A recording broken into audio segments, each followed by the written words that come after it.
Give us 2 waters apiece. Ready down to there, so.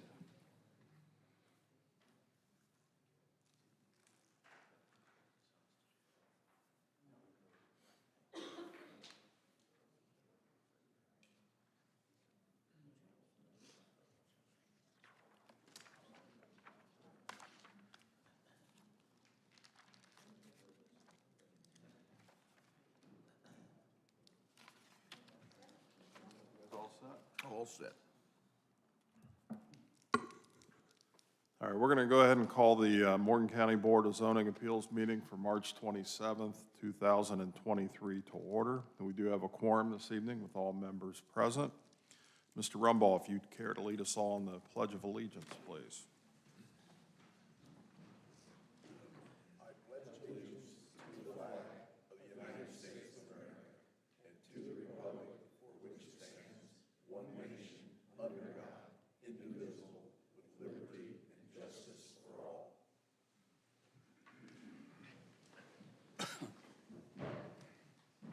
Thank you, Mr. Rumbaugh. Members of the board, copies of our minutes from our last meeting on February 27th were sent out to all of us. Were there any changes or corrections that needed to be made to those minutes? I would move they be approved as sent. Thank you. I have a motion to approve the minutes. Do I have a second? Mr. McGrath seconds. All in favor, please raise your right hand. Say aye. Aye. Thank you very much. A copy of the agenda was sent out to us in advance of tonight's meeting. Are there any changes to the agenda this evening? If not, I'll open for a motion to approve the agenda. Motion to approve the agenda. Thank you. A second? Second. All in favor, please raise your right hand. Say aye. Aye. The agenda is approved as well. To everyone that's going to be speaking this evening, we ask that our attorney, Mr. Peden, swear everyone in. So, Mr. Peden, if you would please do so. The Supreme Court has declared that this is a judicial proceeding, so we need to swear you all in as witnesses testifying to the court tonight. So if you want to speak before the particular, you all stand and go, please. Do you and each of you swear to tell the truth, the whole truth, and nothing but the truth, so help you God? Thank you, Mr. Peden. Can everybody hear me okay? Got plenty of seats up front, just like school. Nobody wants to sit up there. Got plenty of seats. All right, so we're going to get started here. A couple things before we start, in case some of you have not been here before. We're going to call up each item in order that's on the agenda, and then I'll call up everyone who's signed up to speak on behalf of, in opposition to, or as an interested party, one at a time, and we'll ask you to speak into the microphone at the podium. We do record the meetings, so we ask that you will speak into the microphone. If you're not, don't be offended, but I'm going to stop you and ask you to probably repeat everything. So if we can get it going right from the get-go, that's much appreciated. The other thing is we're going to ask that each of you treat each other with respect and only speak when you're up at the podium. Cheers and boos from the audience aren't gaining anybody any points and not going to sway the outcome of what we're going to do tonight, so we'd prefer to just avoid that altogether and maintain proper decorum. So any questions from anyone? All right. Under new business this evening, our first item that we're going to hear is public hearing D-23-05. Jeffrey Robinson is requesting a development standard variance to allow a septic system to be located on an adjoining lot. The property is located at 4259 East North Point Road in Jackson Township and is zoned R2. Jeffrey Robinson.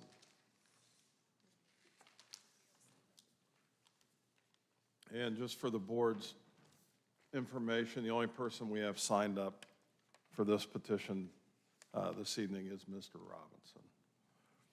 Thank you. You don't need anything? No, we're going to ask you to. Nice I missed this part. I should have reminded everybody. Okay. So when I call you up to the podium, if you're the petitioner, what we'd like to hear from everyone is start out by telling us your name and address. Okay, my name Then is, if you're the petitioner, we want you to tell us in detail what it is that you want to do and why you need the variance and why the board should approve that variance. Okay. All right? all right. Thank you. All right, my name is Jeff Robinson. I live at 4259 East North Point Road. I'm working on approval for a variance on a septic system. The old septic system is aged and needs to be updated. So the variance would be the adjoining property right next to the house.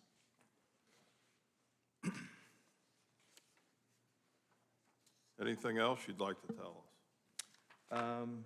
On, you want to just go through the other variances too, or? No, we're going to do them one at Okay. a time, unfortunately. Not that I can think of. Okay, all right, fair enough. Questions from the board members? Typical small lots in the subdivision, Yes, you on a hillside, on the lakeside? yeah, Thank you. You own this property? yes, Okay, so this is a request for yourself. Have you talked to the Painted Hills Association? yes, I have. Okay, and they've not had any issues with No. your proposal here? Mm-mm. Okay, and I see we have a letter in here as well from Painted Hills. Other questions from the board members? None whatsoever. Okay, thank you. That's it. Okay, You can have a seat. and okay. I think We'll I'm the hash next. this one over and call you up for the next one. Okay, I think I might be the next one. You are. You're Okay. the next two, but you can go ahead and have a seat. Okay. Yep. All right, so this is an application for a development standard variance, and in order for the board to grant this, we have to agree that the applicant meets, in this case, 4 findings of facts. And the first finding of fact states that it's a proposed use variance and asks to describe what's going on with that. And the applicant has written, current septic system's 50 years old and not performing well. Under number 2.1, the statement is, the approval will not be injurious to the public health, safety, morals, and general welfare of the community.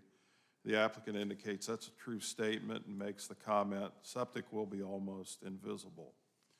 Under 2.2, the statement is made that the use and value of the area adjacent to the property included in the variance will not be affected in a substantially adverse manner. The applicant indicates that's a true statement as well and makes a note that the septic will be almost invisible and 50-plus feet away from any property line.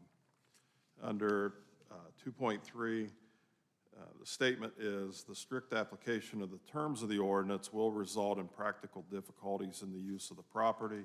The applicant indicates that that statement is true and has noted that the variance will also allow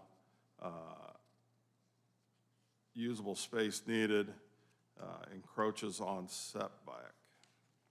The county surveyor has reviewed and makes no recommendation. The health department has reviewed and states they have no objection to the proposed variance. And for the staff report, staff indicates that the staff believes the petitioner has satisfied the findings of fact for this request and supports approval for the variance. So at this time, we're open for discussion amongst the board members. Gentlemen? We have generally, with the approval of the architectural committee, them approved crossing lot lines. And I would move that we approve D-23-05. Let's see if we have any more discussion. Any more discussion from the board members? No? All right. You're making a motion, Bill, to approve? That was a motion to approve D-23-05. Okay, thank you. Do I have a second to that motion? I have a second to that motion. Go back to, for a second, Bill, on your motion. Are you basing that on staff's recommendation? On I would their base findings this on facts? the, approve this motion, the reasons stated in the petitioner's finding of facts and the reasons stated in the staff report. That's on 2.1 on our development standard motion worksheet. On 2.2, the reasons stated in the petitioner's finding of facts and reasons stated in the staff report. And 2.3, the reasons stated in the petitioner's finding of facts and the reasons stated in the staff report. Okay, thank you. And Gordon, your second to that motion still stand? Thank you very much. We have a motion and a second. All in favor, please raise your right hand. Say aye. Aye. That one is approved. The next application we have, again, is from Jerry Robinson. This is public hearing D-23-06. Mr. Robinson's requesting a development standard variance to build across lot lines with an accessory carport with a reduced side yard setback. Again, the same property parcels located at 4259 East North Point Road in Jackson Township in a zone R2. Mr. Robinson, you want to come up and explain to us what's going on with this request?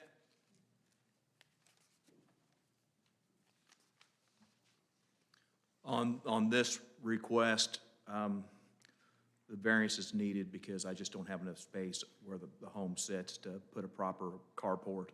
I own the lot right next to it, and I want to expand into that lot. That would just give me ample space to put two cars underneath the carport.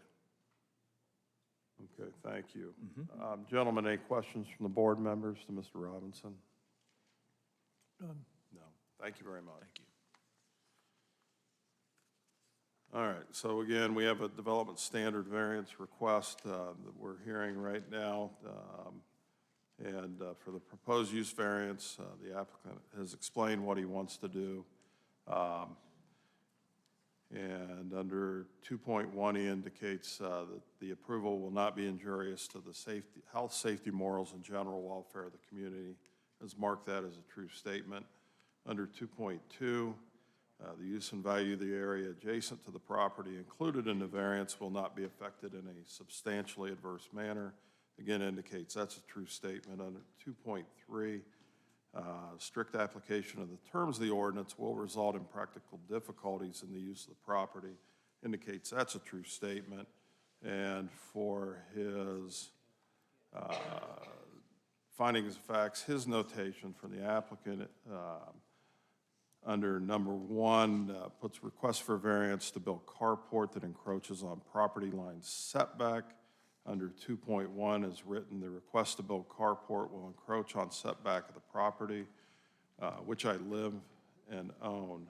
The carport will be built in a way that complements the home and surroundings. The structure will be placed 45 feet plus from the neighbor's property line. Under 2.2, he indicates that the carport will be complement on our home and match the surroundings, will add value and privacy. Under 2.3, he makes the comment the setback requirements would limit the length of the carport, not allowing space between cars. Again, on this, the health department has reviewed and states they have no objections. The surveyor has reviewed and made no comment. And staff on their report makes the note that they believe the petitioner has satisfied the findings of fact for this request and supports the approval of the variance. So, gentlemen, discussion on this before we call for a motion? There's nothing. Anyone else? No, I see nothing wrong with it. Yeah, this is something that we've done numerous times where the lots are either the topography doesn't allow construction or the size of the lot, and the applicant combines 2 or more lots to be able to build what they would like to build. I wouldn't have any objections to this application either. Any other discussion? Nope. Open for a motion.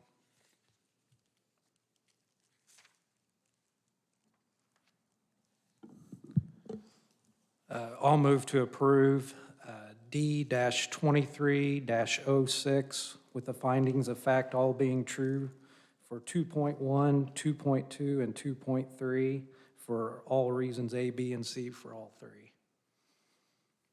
Thank you. Have a motion to approve. Do I have a second? Thank you. Have a motion and a second. All in favor, please raise your right hand and say aye. Aye. That is approved as well.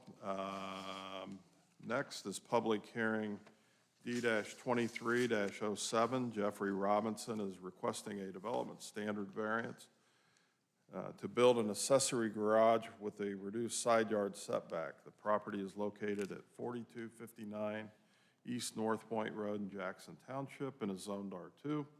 For this application, again, we have only Jeffrey Robinson signed up to speak. Mr. Robinson, would you care to come forward for the last time and tell us what it is you would like to do and why we should approve this? The home that I live in doesn't have a garage, and it would only complement the house if I had a garage, and it would allow me to park cars and boats and things in that garage. So the garage be placed on the side lot next to the home that I live in, and I guess that's all. Questions from the board, gentlemen? I have no questions. So this is a detached garage, correct? Detached, yes. And constructed to resemble the aesthetics Yes, of the it will home? complement the home. Are you building this yourself? No. Okay, and we have a letter in here from Painted Hills supporting his request as well. Any other questions for the applicant, gentlemen? I have none. No? Thank you, Mr. Robbins. Thank you. Okay, again, a request for a development standard variance. He's explained his proposed use of the property. States that the request is for a variance needed to build a garage. Under 2.1, the approval will not be injurious to the public health, safety, morals, and general welfare of the community. Applicant indicates that's a true statement and writes, the request will allow me to build closer to the property line where I live and own. Also will allow the garage to be built further away from the neighbor's property line. Under 2.2, the use and value of the area adjacent to the property included in the variance will not be affected in a substantially adverse manner. The applicant indicates that's a true statement and makes the comment that the garage will be built to complement my home and add value and appeal to the total surroundings. Also, it will add privacy and reduce clutter, housing cars and boats. This will have a positive impact on the neighbors' homes and value. Under 2.3, the statement is the strict application of the terms of the ordinance will result in practical difficulties in the use of the property. The applicant indicates that's a true statement and writes, reducing the setback requirements will allow me to build closer to my drive and home. Also, the garage will be further from the adjacent property owner. Again, the health department has reviewed and has no objections. The surveyor has reviewed and made no comment. And staff states that they believe the petitioner has satisfied the findings of fact for this request and supports the approval of the variance. And open for discussion, gentlemen. Once again, pretty common sense. I'd approve. I would agree. He's building on his own lot, one of three that he has. Mr. Robinson, as you're standing on the street, is the lot to the right of where your garage is going to be, is that your lot as well? Okay. All right. Any other discussion, gentlemen? No? Open for a motion.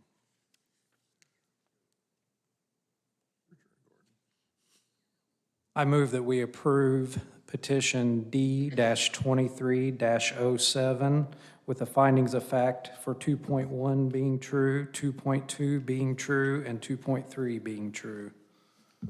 Thank you. I have a motion to approve, gentlemen. Do I have a second to that motion? Second. Thank you. All in favor, please raise your right hand and say aye. Aye. Aye. That is approved. Mr. Robinson, you're all set.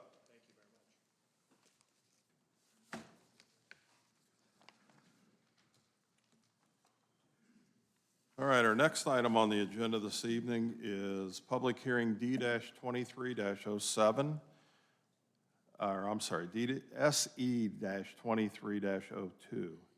James Hecker, is that right? Yes, sir, I go by Matt. But Okay, I'm going to call you James here. That's what we've got on the sheet. Is requesting a special exception to allow a campground to be established in an ag zoning district. The property is located at 0 Aubrey Road in Ashland Township and is zoned for ag. Mr. Chairman, may I be excused? Yes, thank you.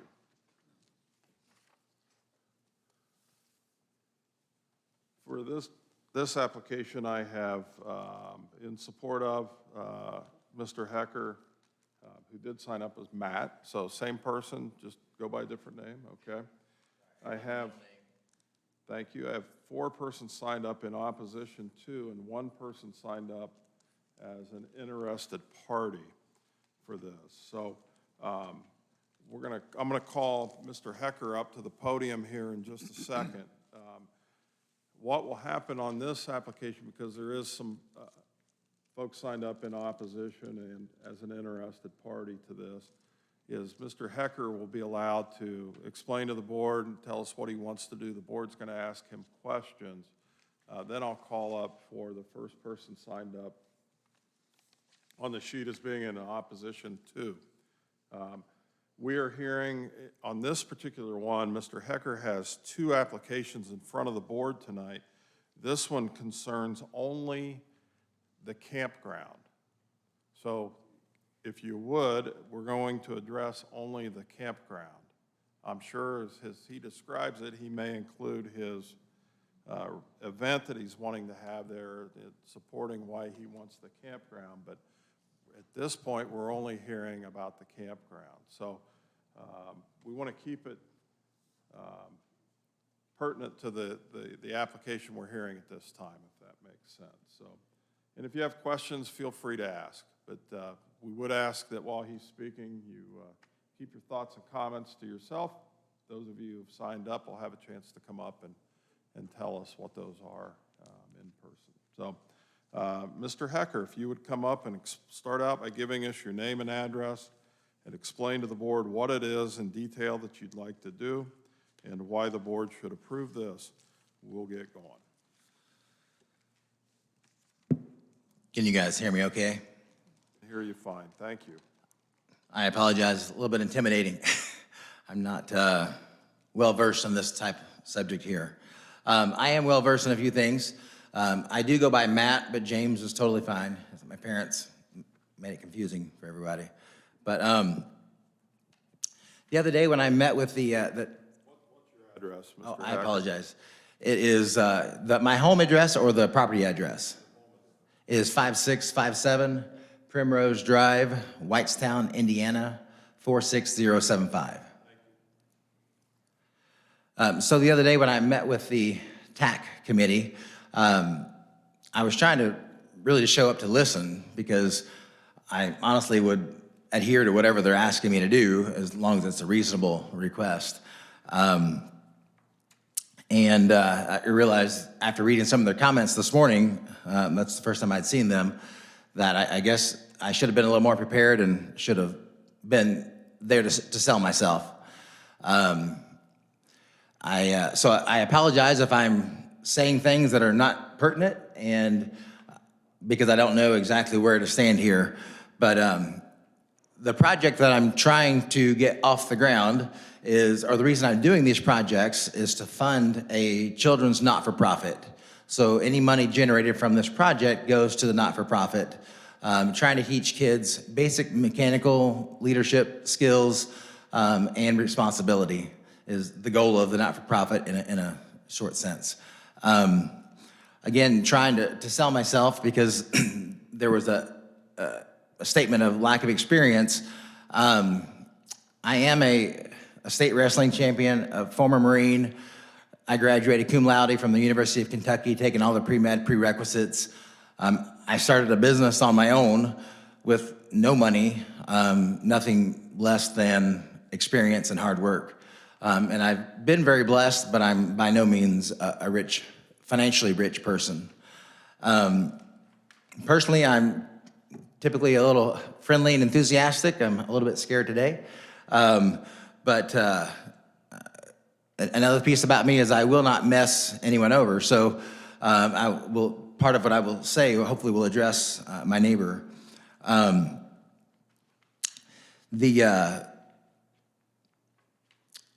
So this evening, I do believe I have adequate answers to the responses that were made in there. And I don't fully agree with all the claims, and actually, if it's possible, request some explanation because I don't understand how a one-time event might cause that. So up until tonight, everyone that I had spoken with was in support of it because I called the people that I knew ahead of time to discuss it with them.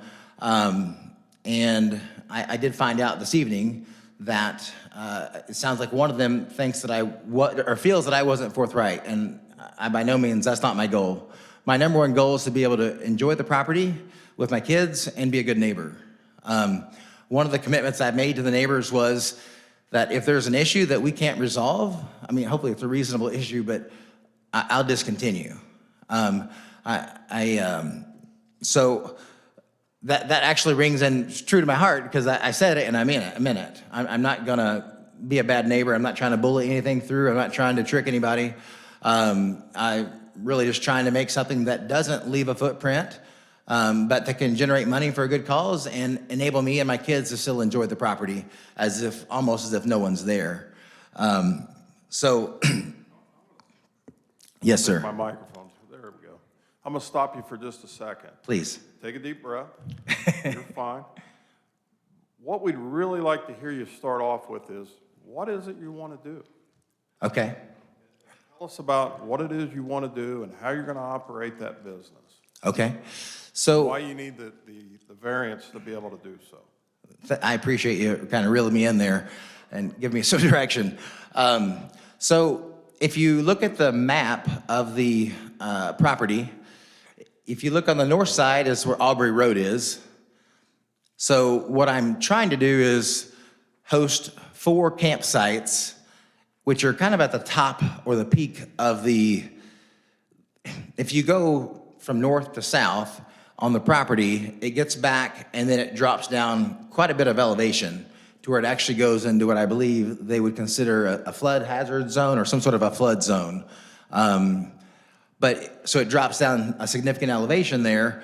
So my goal was to put the campers, and as I told Mr. Fortner and Mr. Reams, I'm glad to put them wherever they want if they have a better recommendation, as long as it's not in water, obviously. But kind of at the peak of that hill, I was going to try to go down a little bit, so that way they're not standing out as far as where the sites would be. But I would host 4 sites back there. Each site initially was going to start without water and electricity, but it sounds like that's the recommendation, so I don't mind running water back there and potentially electricity. But again, if you go from north to south, I doubt that your all's map shows where the elevation drops, but it's just a little bit south of where that ravine is on the east side of the property. There's a ravine of trees.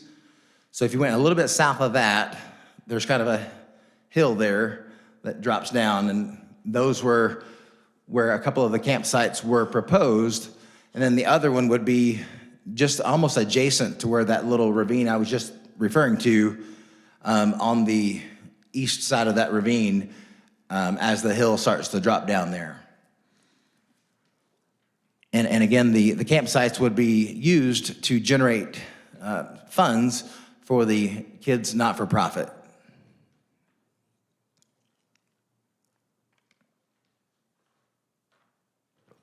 Okay, anything else you want to tell us? Should I go through the staff recommendations, or should I let you all ask questions about that, or how would you recommend me? I give you quite a bit of leeway to do what you think is best for your request. That being said, the board members have all received a written report with staff's recommendations Okay. and notes from the TAC meeting. So I think we have a pretty good idea. Of what they're thinking? I guess, I do have some notes that I made based on what I read this morning. why don't you share those with us? Okay. So as far as the campsite goes, there's always going to be a manager on duty. I was going to run water to each site because it sounded like that would put some people at ease, maybe because of fires or just for whatever. But regardless, I was going to put water to each site. The marketing would be via online. I wasn't going to put a sign out front because the goal is to keep this kind of a secluded. So if you're going camping, you're actually camping in somewhat of a rural area. You're not going to a campground where there's a bunch of campers, that kind of thing. So you kind of have your own private space. The trash receptacles, there will be a trash receptacle at each space with a construction-grade trash bag in it that must be removed whenever the campers leave, and if it's not removed, they would forfeit their deposit. I have trash receptacles on site currently, but that's for me and my kids that I remove whenever it fills up just to take home. I think they might have asked about burning trash, which I didn't know was illegal, but I wasn't planning on it. But I had an issue with the former resident / squatter was burning trash, and I tried to get the police to stop it, and they wouldn't do that. So it's not something I intend to do. And then as far as the other trash on the property, I promise you I've spent probably 200 hours out cleaning debris and trash, and I'm still not done. That was left on the property that I've been trying to get removed and whatnot. The other part I was asking is if someone could give me an example, because one of the things that the staff had mentioned is they thought that I'd have a faster response time if I lived on property. In some ways, I would agree, but I would think most of the responses that would require somebody on site would probably be more of a police matter, but maybe I'm overlooking something which could be very easy for me to do, so. Okay, well, we're not staff, and we're not really here to answer questions. We're Oh, more okay. here than to kind of probe and get some answers. But Right, yes, sir. is there anything else that you would like to tell the board? I guess just put the emphasis that the goal is to not leave a footprint for the neighbors necessarily. And the campsites are ideally on the far, I guess it's the south side of the property, as far back as I can, as far as drainage goes. And I am glad to refine that with Mr. Fortner and I forgot my neighbor's name. I'm nervous here, but Mr. Ream, sorry, as I had previously discussed with them. Okay. All right, I'm going to ask you to come up to the board here. What I'm looking at, gentlemen, is a page in the application packet that has an aerial shot of his property. And I'm going to ask you a couple questions about this. So is this part of your property, this building back the lane? No, sir, that's Steve Ream and his wife's home. Okay, all right. And the spots on here that you've circled, those indicate where you're proposing camping sites, correct? Yes, sir. Okay, And this one, I was actually, and I discussed this with Steve at Lincoln and Mr. Fortner somewhat, but maybe I left something out. But I know with Steve at Lincoln, because I told him these are not set in stone. His nephew used to camp. Steve's nephew used to camp right on this one site that's on the south west side. And then I was gonna, because of its high ground, there would be another one right over here. And he did not specifically have an issue with this one. This over here, if you go just to the side or just to the east of the, where the trees start on the east side there, if you start to go down that hill a little bit, it starts to decline quite a bit. So the goal was to put like a camper here, here, and here, and here. So naturally, the water, anything that would drain off the pad, it wouldn't be any different than it naturally does. And that would be the same here, because right on this side of this, there's a circle that kind of goes around. It's a big, huge hill right here that drops down quite a bit. But this all is low ground here, and it goes around to here where it's low ground, and then over here is a creek. And then there's some property that's owned over here as well. You've answered my question. I appreciate that. Oh, yes. If you don't mind stepping back to the podium, thank you.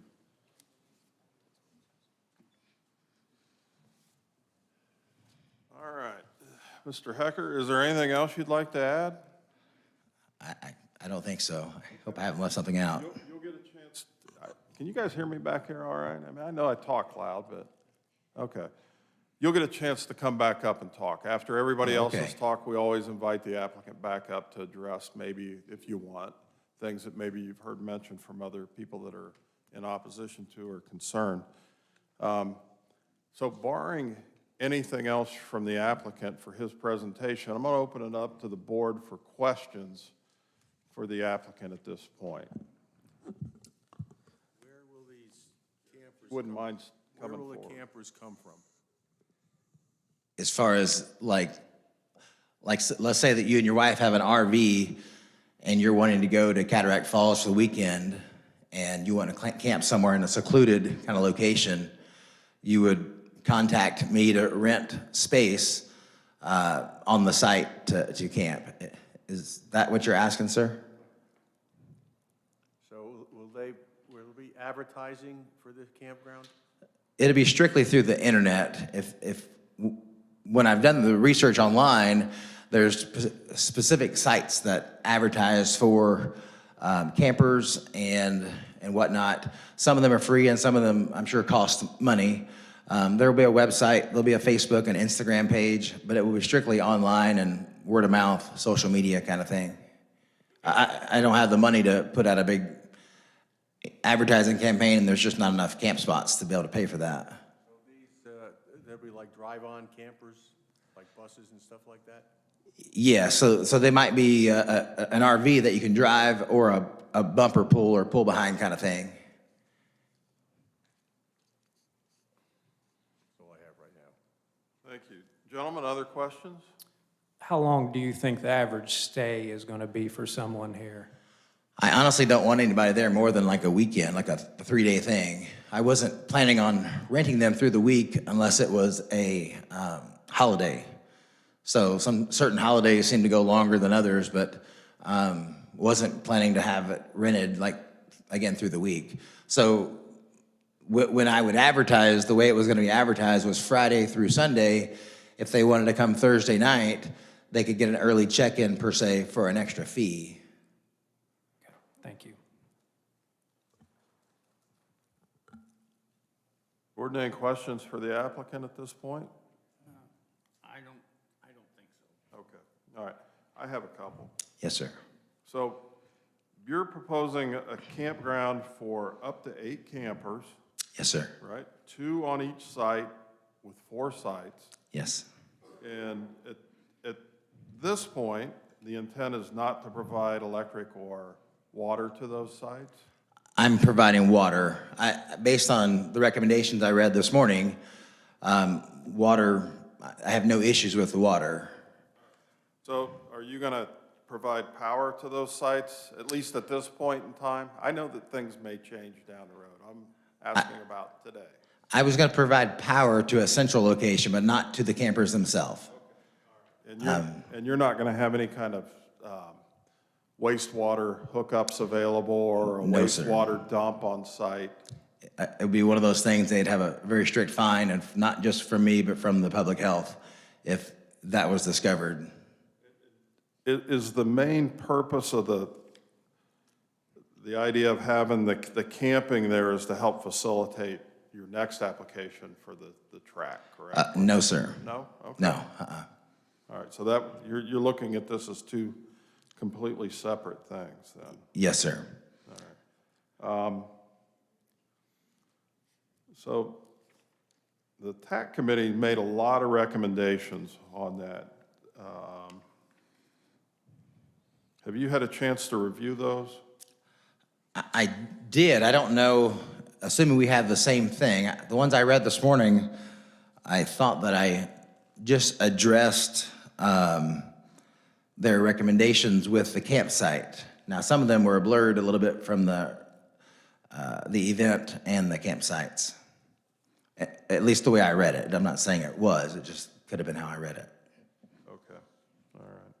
So are you going to allow, if somebody wanted to come and camp and they didn't have an RV or a camper per se, would you allow them to camp in a tent there on the site? That's a great question. I don't see why there would be an issue with camping with a tent, but if there's something that I'm overlooking, I'm glad to exclude that. But I didn't, if they're gonna pay the same price to use it, obviously the biggest concern I have, and this is I don't want to cause a footprint or a nuisance to the neighbors. And I specifically, every neighbor that I've spoken to, have given them my word that if there is an issue that can't be resolved, then I would discontinue. My goal isn't to be a nuisance or a bad neighbor, but my goal is to generate some income while maintaining a fun outdoor escape for me and my kids. So, I don't see anything in here that you're doing any kind of construction there, right? You're not gonna have a clubhouse or anything like that? No, Not gonna sir. have a shower house? No, sir. That's not something that you envision having there?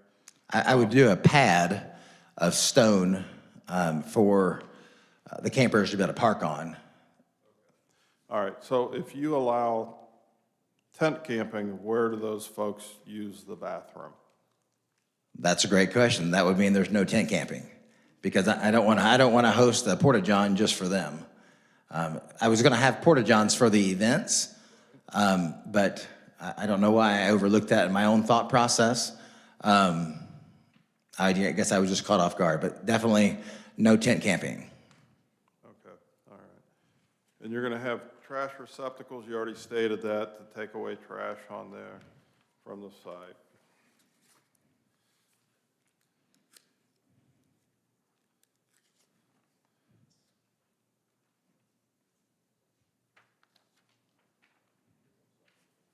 I'm sorry? Oh, go ahead, because I had something else and I'm trying to read back to see what it was that sparked that question, but go ahead, Jerry.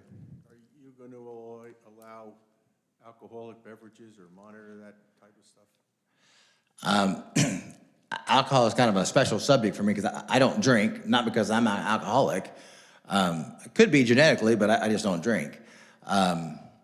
But if that's something that you all would prefer that I not allow, I will not allow it. But I know most people like to have a drink or two when they go to these places. There will be a very strict noise ordinance that they will have to adhere to, because personally, I'm a very light sleeper, and if it would affect me, I wouldn't want it to affect others, meaning that, again, if I'm a bad neighbor and they're loud and my neighbor's upset, I'm gonna discontinue, because if I can't resolve that, so there would have to be a very strict, People wandering around, to other people's property and stuff like that. and that's where I was actually gonna post signs that says no trespassing, but explain the law of it, meaning, I've owned a couple of businesses, and I've run actually several events like this. And what people don't realize is you might not sue them, but if you want to get help because you fell and tripped and broke your ankle on their property, your insurance company will. And most people don't understand that aspect of it. So that would be a very strict policy that's, probably honestly just give it to the police as if they're trespassing. Unless the police want me to handle that differently, but it just can't happen. So would large groups come in there, maybe they want to have a concert or something like that? I wasn't planning on concerts, and I would assume that would require additional permitting, but I could be wrong in Morgan County. I know some of the other counties that I've either participated in hosting or have hosted, that for something like that, they require additional insurance and permits. So I wasn't planning on any concerts.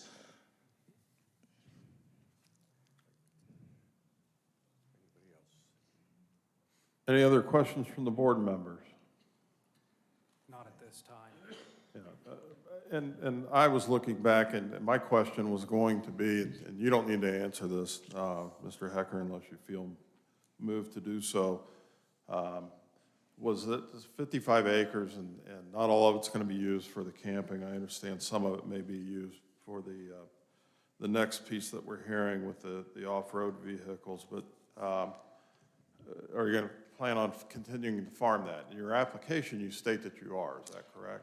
Correct. I actually met with the farmer a while back, and my intent, trying to keep as little a footprint as possible, is the entire, it's like 15 to 20 acres roughly, probably closer to 15, I assume. That's on Aubrey Road, that big field out there. That entire field is going to be farmed. Then I spoke with the farmer the other day, but it was Friday and it was raining. We were looking at some of the other stuff, and his father didn't want to walk out through it because it was pretty sloppy with all the rain. But he said, we'll just come back, and he goes, they would like to plant some of it. The big piece of it for them would be their planter, the width of the planting device. So when they come out and they actually plant versus they don't want to overlap, I don't believe. Okay, thank you. Any other questions from the board members, gentlemen? Yeah, I actually did just think of something. Are you going to allow golf carts or side-by-sides by the campers? That would be a no. Now, golf carts, I hadn't actually gone there with my brain because they're two-wheel drive. The challenge is distinguishing a golf cart and a side-by-side. So I don't know the town ordinance on that. And because I do see side-by-sides riding down the road, and I can see someone saying, well, we can drive it down the road. But from a liability standpoint, I can't have them riding on the property because I'll be liable. So that's, I don't know. I'd have to find out a little bit more about the town rules, meaning I can't, segregate, or, I can't let this person do it and that person not. Personally, I will be riding a side-by-side on the property. And honestly, with this whole venture, and even the neighbors I've spoken to, I said, my biggest concern is me being a nuisance, because when I go out, it's unplanned. I don't have a lot of time. I juggle 3 kids. One's a diabetic. And I run 2 businesses, and I just don't have a lot of time. But I try to use as much as I can. So if I'm out there spontaneously, I actually requested that the neighbors give me a call, because like if Brandon's training a horse, my goal isn't to spook the horse. I can easily stop for a half an hour or shift. We can easily work that out together. And I know we don't have to, but again, my goal, number one goal, is to be a good neighbor. Number one goal is to have a fun property for my family, and then be a good neighbor. So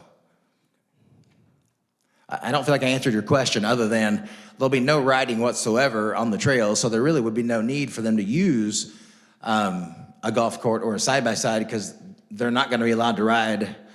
Even during events, no one else can free ride the property because of a liability issue. That it would astronomically affect the insurance, and it would put me at a huge liability. So this is not a free riding place. Again, I'm not saying me or my friends aren't going to be out there riding here and there, which honestly the campground would probably hinder that a little bit, because if I've got 4 different campsites with campers on it, I don't want to be a nuisance to them either. So, and then that's a little different game.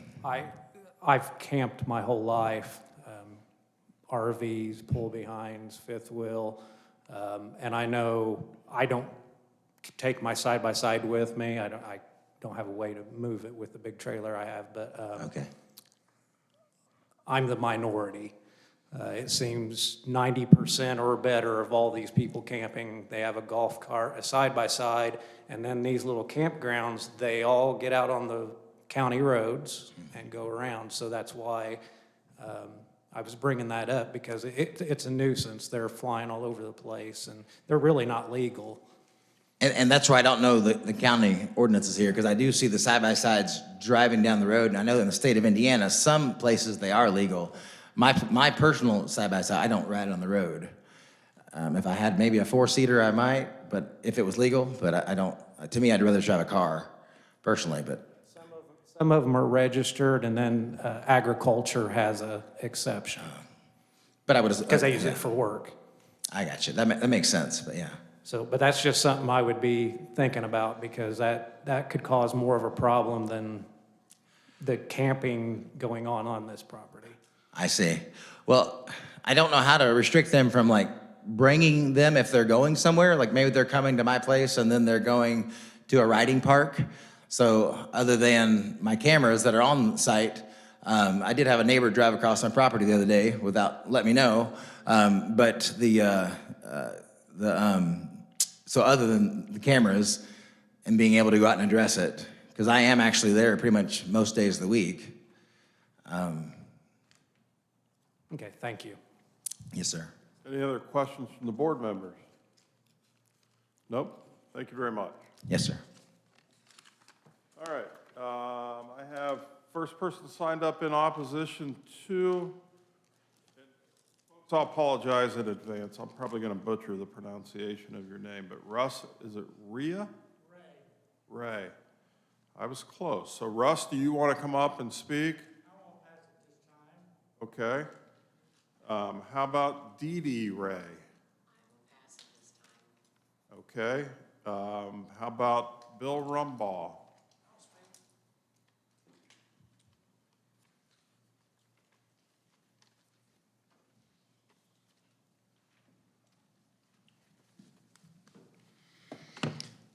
My name is Bill Rumbaugh. I live at 3711 North Wilson Road. Cloverdale is my address, but I am in Morgan County, and I am just west of this property that we're discussing. My biggest concerns are property values concerns. We have a campground probably a quarter mile east of this property that we're discussing right now. I have lived there 32, 33 years, close. We do see a lot of extra traffic on weekends, campers running, or not campers, but you know, people like on golf carts running around. I'm concerned about the noise. Mr. Hacker, Matt has brought up the trash. That is a concern of mine. The extra traffic on the road with these big campers coming in. Jumping ahead to, you know, what we've heard is also coming. I just foresee a bunch of big rig toy haulers coming in, but that's about the only way you're gonna camp and haul four-wheelers. The crowds and the security are a concern. With talking with a couple people that are on the fire department, we're a volunteer fire department out there, and it's just a matter of time before somebody gets hurt, unfortunately. And, you know, if they're stationed at this campground, they're going to take away from the other citizens that are out there in the community. And I'm a little concerned on, you know, how it can be a nonprofit for campsites and running water, pouring gravel pads. I just don't see it ever making any money for any children's groups. I applaud him for doing that. I applaud him for serving in our Marines.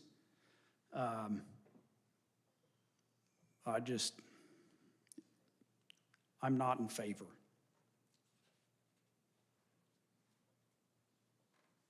Anything else, Mr. Rumball? That's all I have on the campground. All right, gentlemen, any questions for Mr. Rumball? How far do you live from the piece of property that we're talking about? If you drive on the road, probably half a mile. If we walk through the 60 acres that's between his property and mine, not far at all. Okay. I mean, I can hear him when he's in with his kids back there now. So we get a lot more activity. It's gonna make inconvenience my family and guests at my house. And how long have you been there? We've been there 32 years.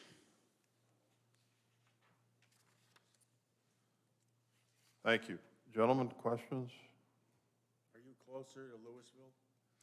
I am closer to Louisville, yes, sir. I'm on Wilson Road that runs north and south through Louisville.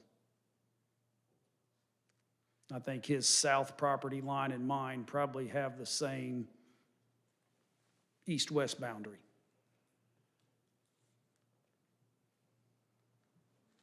Anything else, gentlemen? Nope, thank you. Thank you. Diana Rumball?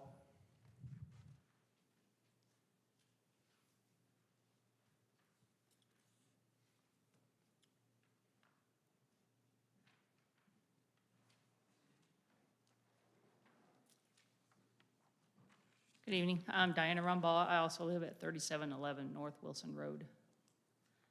And I am opposed to this campground going in. Most of the same reasons my husband just said. One thing I wanted to mention that he didn't was wildlife in the area, because right now we have a lot of wildlife, and I'm a person who likes to see the wildlife, and with a lot of noise and more people coming in, we'll have less deer, less wild turkeys, and different types of birds and ducks that will come in because of more traffic, more people in there.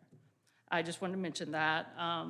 I also agree with, like I said, the noise pollution, the trash, my concerns of more people being in there. That's all I have. Questions? Gentlemen, questions for Mr. Rumball? No? Thank you. Thank you. All right. Russ, did you want to speak? Last call. No, I think it pretty well said it all. Thank you. Dee Dee? Ray? Right? Ray? No? Okay. Brandon Fortner?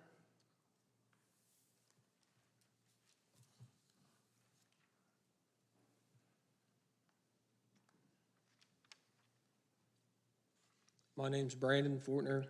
I live at 10277 West Aubrey Road, Quincy, just east of Mr. Hecker's property. And I just had a couple of questions to ask that I didn't think of when Mr. Hecker did call me, and I appreciate that. So he spoke of a manager being on site,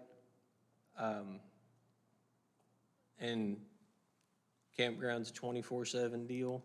Wanted to know, like, is that 24/7 or 24 hours, the 3 days that they're there? As far as the funding from the non-for-profit, the kids serviced, are they local? Are they more like a troubled youth kind of situation? What we're looking at there, and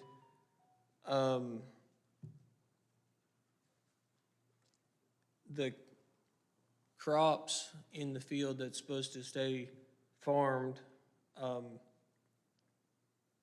access, because of my business and my driveway, I see a whole bunch more people that cannot pull the trailer they're hooked to than can. So as far as damage and property damage and crop damage from the traffic in and out was just the questions that I had for him.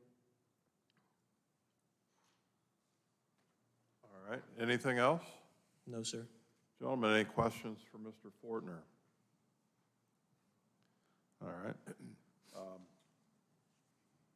Looks like you adjoin that property, is that correct? Yes, sir. On the end up by Aubrey Road? I joined the property at the south end. There's a drive that separates us on the north end. Okay. And that's your residence, or is there a business there as well? There is a horse training and boarding business there as well, but I live on site. Okay. All right. Okay, thank you. Yes, sir. All right, I have no one else signed up to speak, so I'll ask Mr. Hecker to come back up. And Mr. Hecker, you're more than welcome to address maybe some questions or concerns that you've heard. You don't have to go back through your whole proposal again, but it's all yours. Again, I know exactly where I stand and what I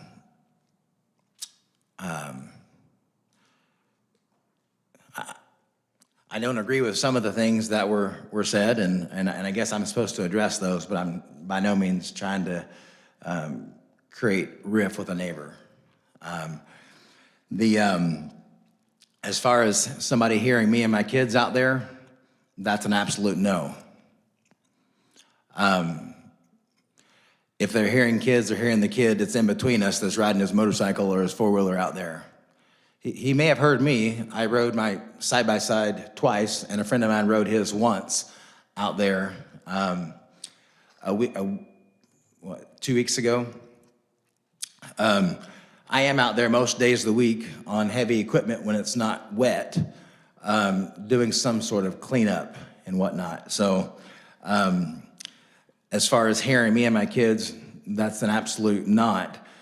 So I don't know if, but I get what they're saying is their concern is hearing noise and their peace and quiet being disturbed. As far as the campground goes, the concept of the campground is you have 4 sites that are separated from one another. So when you do go camping, you have a secluded place to go that is in the seclusion of nature, not like you're in a commercial setting in a big parking lot next to a bunch of other campers. I'm trying to create more of an outdoors feel for people. One of the main reasons for allowing 2 campers next to each other, in case you and your friend wanted to go camping together. As far as the traffic, when it comes to the campers, it's up to 8 campers on a weekend. Yes, it's up to 8 campers on a weekend. I don't think that's gonna detract the police, but I could be wrong. I just don't think it's gonna be that much of an impact that, but again, I could be wrong. I think it depends on what perspective we're looking at that. And back to my initial statement is I want to be a good neighbor, so that's not my goal, to not be a good neighbor. When it comes to property values, I know it's a good buzzword. And I could see how it could potentially be a negative, but I could also see there's some positive to it. So I don't know if the other statement that was made in the same presentation was that 8 campsites wouldn't be enough to make money for the kids not-for-profit. If the kids not-for-profit can generate anything from the campsites, that's a huge blessing. But each camper will be given the opportunity to donate to a good cause, and it also provides awareness. So if you hear about this great cause, that I'm teaching our kids some of the basics that they don't get these days. I've had many kids work for me and they can't change a tire, have no clue how to even turn a wrench. They don't know what righty-tighty, lefty-loosey is, and they have no clue what being a good employee means. So if you hear about this great cause from your friend who went camping, because they're sharing their pleasant experience at a camping site, then you might choose to donate or your friend might choose to donate. So I believe that more so than any value generated from the camping, it'll be the exposure that would come through people visiting the place. And being that this is set up in a different way, this is not a party central. This is set up to be a very quiet, secluded location to where when you come camping, you're enjoying the great outdoors. And there won't be anything less than that tolerated. Back to one of my original statements, as far as this gentleman and his wife's concern is, I'm more concerned about me being the nuisance that would disrupt their wildlife, that would be loud on an unpredictable time. But the campers ideally will not create really any impact whatsoever. And I wouldn't disagree if it's not a super popular thing, because these aren't going to be the least expensive campsites. Half of what they donate, depending on what the not-for-profit laws state, I have to speak with my accountant on that, will get donated to, or they can do as a write-off. So they'll pay a little bit more for the premium to be secluded. As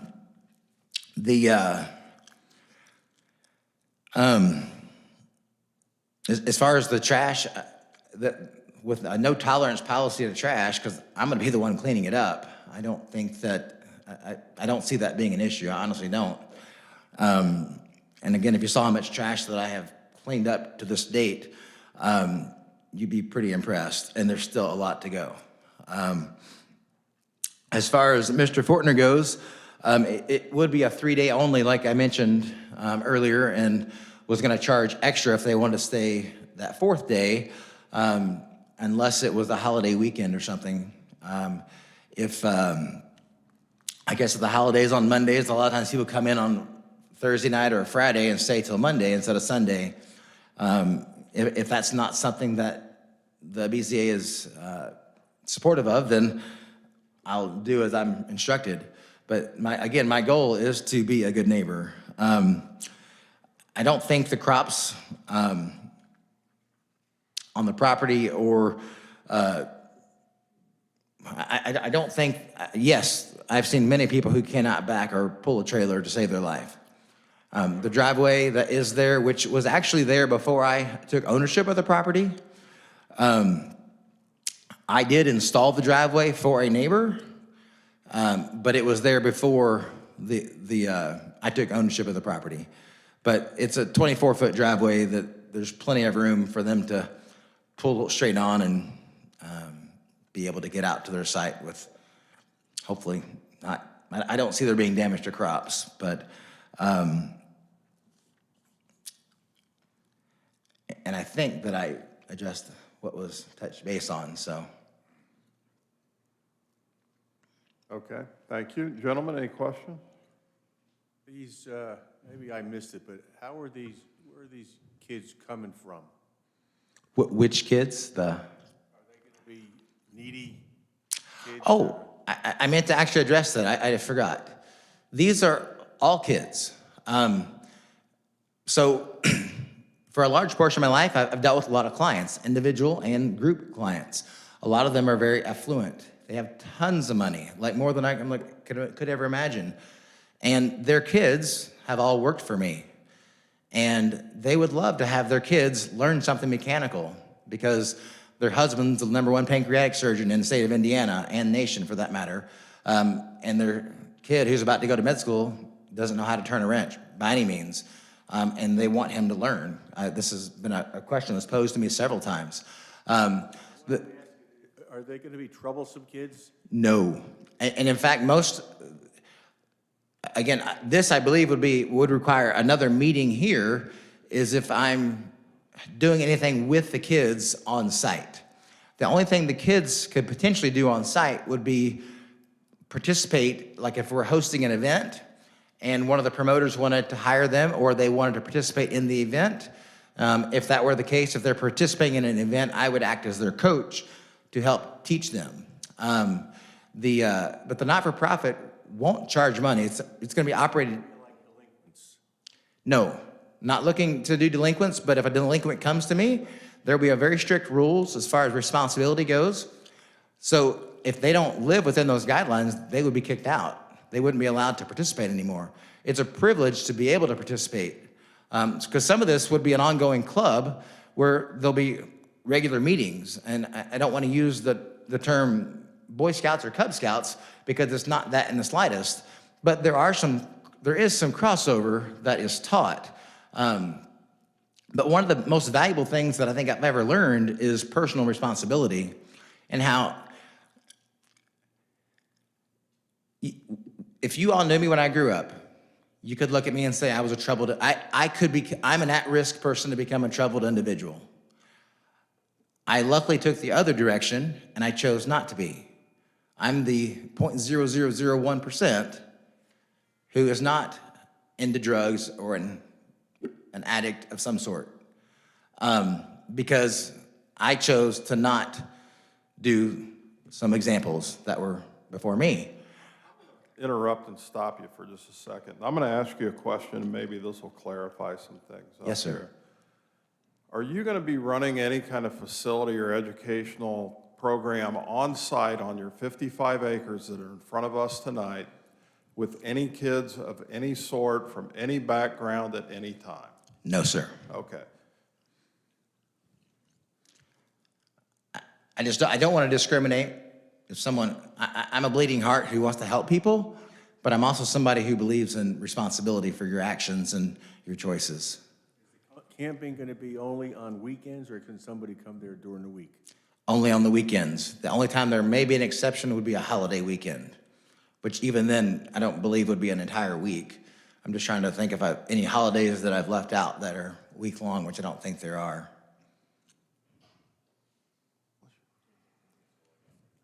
Any other questions, gentlemen? Yeah, I want to go back to, so you're going to run water to each site Yes, sir. and electricity? The electricity, what I was financially able to commit to at this time is running it on site as a general location. So if someone needed it for some emergency sake, they could use it. But I wouldn't have I don't think I can afford to run electricity to each individual site because of the price of electric right now. So are generators going to be allowed? Yes, that was, Okay, that leaves the next one. Are there going to be quiet hours? for the generator. I'm hoping that none of it's going to be loud because of the positioning of it. I could be wrong, and again, that's something I'm glad to address. Yeah, because you're talking the possibility of 8 generators running all night. And Right. I've camped in that before. That's not fun. If it's something that I have to have a stipulation that's to run electric, I'm not opposed to it. My concern is spending tens of thousands of dollars to run everything out there on a trial basis for only a year and then it not being something I could use. Because I can use electric at some point, because I would like to build out there someday, and I can use water. And water is relatively inexpensive to run once you're set up for water. Yeah, and during the summer, when it's, 100 degrees at night, people aren't going to want to turn off the generator and not run their air conditioner. I've stayed in a lot of areas, because the downside is my hearing's not great, because I have had a lot of weapons going off around my ears. So it could be that I don't hear very well, but most of my hearing is at high pitches. But I've stayed at campgrounds that do allow them, and from me to you, yes, it is a nuisance, but 100 feet away or more, you don't really notice it much. But again, that could be because of my lack of hearing. Okay, thank you. Anything else, gentlemen? Nope. Thank you very much. Yes, sir. All right, folks, so at this point, we've heard from the applicant, those in opposition to, those that are interested in the application, and then the applicant again. So we end our public hearing, we go into a public meeting, which means that we're not taking testimony anymore. So don't raise your hands, that kind of thing. I'll just ignore you. I don't mean to be mean, but that's the way the meetings work. We may ask questions of somebody. We may ask questions of the applicant again. If we do, we're going to ask you to step back up to the podium and we'll ask you a question. But otherwise, we're going to go into the next phase of the application hearing process, and that is to review what the applicant has indicated in writing that they're asking for with their special exception use request. So under number 1, it says proposed special exception use. The applicant has described what he intends to do with his the variance here. And I'll read what he has written. It says, I'm proposing the use of 57-acre property to rent 8 campsites with a gravel pad for parking patrons, campers, and donating proceeds to a youth non-for-profit. The spaces will operate from the first weekend in April through the last weekend in October. 2023 would start in May. All campers will be required to house their own bathroom facilities on board their camper and provide their own water. No fires will be permitted when it's too dry, and all sites will have a gravel area in the event they wanted to have a fire. Fires will only be permitted in a designated gravel area to prevent any potential fires. I hope to get approval for 6 campsites, but we'll start with only 4 and ensure the entrance area has a 24-foot ingress-egress with approval. I will install 10-foot gravel roads to each site. 2 sites will be closer together, about 100 feet, where the others will all be further apart, giving each visitor their privacy. All campsites will be built a significant distance away from existing homes so as to not violate their privacy. The intent of the campground is to provide a secluded getaway for families who want to visit the area and enjoy the outdoors and generate money that gets donated to a kids non-for-profit. All proceeds get donated to not-for-profit. Under standards for evaluation 2.1, the question is, or the statement is, the establishment, maintenance, or operation of the special exception will not be detrimental to or endanger the public health, safety, morals, or general welfare. The applicant indicates that's a true statement, and to support that, he has written, having adequate land, adequate ingress and egress, and participation limitations, this proposal is meant to have as small a footprint as possible where most will not even know when campers are camping. Under 2.2, the statement is a special exception will not be injurious to the use and enjoyment of other property in the immediate vicinity for the purposes already permitted. The applicant indicates that's a true statement and has written, having adequate land, adequate ingress and egress, and participation limitations, this proposal is meant to have a small footprint as possible, where most will not even know when the campers are camping. Most of the neighboring ground is just farm, and this will not be impacted at all. I even plan to continue farming some. I spoke with Steve Remy, immediate neighbor, and agreed to change my camping spots to his recommendation if he doesn't like where I put them. I told him my only limitation is where the proposed track is in low spots because of water.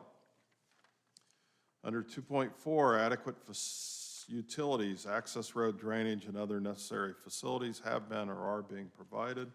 Applicant indicates that's a true statement and writes, having adequate land, adequate ingress, egress, and participation limitations, this proposal is meant to have a small footprint as possible, where most will not even know when campers are camping. Most of the neighboring ground is farmed, and this will not impact that at all. I even plan to continue farming my land. Again, I spoke with Steve Remy, immediate neighbor, and agreed to change camping spots to his recommendation if he doesn't like where I put them. I told him my only limitation is where the proposed track is in low spots because of water. 2.4, adequate utilities, access road. It looks like we have the same response for that. Adds in, all campers must be registered to gain access to the camp. All campers are required to be equipped with bathroom facilities and adequate water for their stay. Each camper must have its own black and gray water tanks. Each site will be thoroughly inspected after camper leaves, as we will have steep fines for any wastewater spillage or illegal dumping. And 2.5, adequate measures have been or will be taken to provide ingress and egress so designed to minimize traffic. Applicant indicates that's a true statement and writes, there's a 24-foot driveway onto the property that extends from Aubrey Road back 700 feet. I extended the drive and added a turnaround and parking area for ease of access and use. And lastly, under 2.6, the statement is a special exception will be located in a district where such use is permitted and all requirements set forth in the UDO that are applicable to such use will be met. The applicant has written that's a true statement and states we discussed with the Plan Commission and they said it is possible and to present here for approval. For the technical reports, the Health Department states they have no objections. The surveyor indicates that the erosion control and drainage right now is inadequate and that the owner will need to submit a drainage plan to the surveyor's office prior to any construction being started. For staff's recommendation, they have written, because the petitioner does not live on or close to the property, staff is concerned that the petitioner's ability to respond quickly when issues arise from the campground use. The petitioner's proposed campground idea seems well-intended, but the TAC felt some issues were unresolved and would be dealt with on a reactive rather than proactive basis. If the BZA approves the campground's special exception, staff recommends limiting the approval to 1 year. This allows the petitioner an opportunity to operate the campground short-term to see if this venture is going to work out for him, the neighbors, and campers who visit the property. After 1 year, the petitioner must return to the BZA to seek continued approval of the use. So that is staff's recommendation. Gentlemen, we're open for discussion on this application.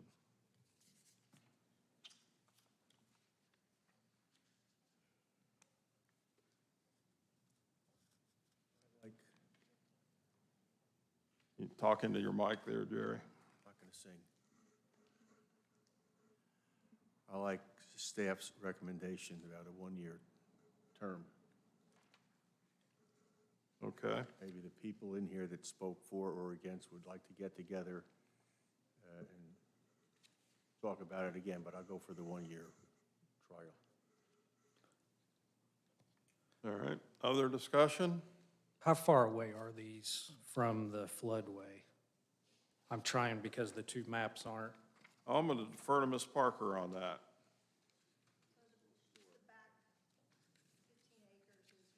And it's not on here, though, is it behind? It's on the other page. I was trying to line it up and where it is with this. What he has drawn is not, he has not placed anything in the flood. Okay. Yeah, I think if you look at that overhead, Jason, it looks like that. If you see the strip of green down here, that's reflected I on the was next trying map to as line well. about where that would be at. Yeah, I was trying to figure that out too. Well, I'll tell you my thoughts on it. Mine are that I think that the intention is good. My concern is that I don't think it's been, I don't think you've thought through all the things that could be a potential issue with this type of operation on that ground. We're looking at an area that's a rural area. The character of the area is rural. It's a farming and residential area. My concern is under 2.2, and again, for us to approve this, we have to agree that you meet all the findings of facts. that the special exception will not be injurious to the use and enjoyment of other property in the immediate vicinity for the purposes already permitted. I don't feel that the application meets that. I haven't heard anything that would put aside my concerns about that. And then the other one I was questioning was 2.3, the establishment of the special exception will not impede or substantially alter the normal and orderly development and improvement of surrounding property for uses permitted in the district. Again, I think the thought that Mr. Hecker wants to donate the proceeds to a nonprofit group to teach kids life skills is outstanding, and I applaud you for that. My concern again with this is that I kind of feel like we'd be putting the cart before the horse and approving something that hasn't been clearly thought out. And, going back to, do we need to have somebody on site? And the applicant's comment of if there's an issue, it's probably something that would need to involve the police or other emergency services, and I disagree with that. But to me, it was just one of the things that tells me I don't think it's thought out enough.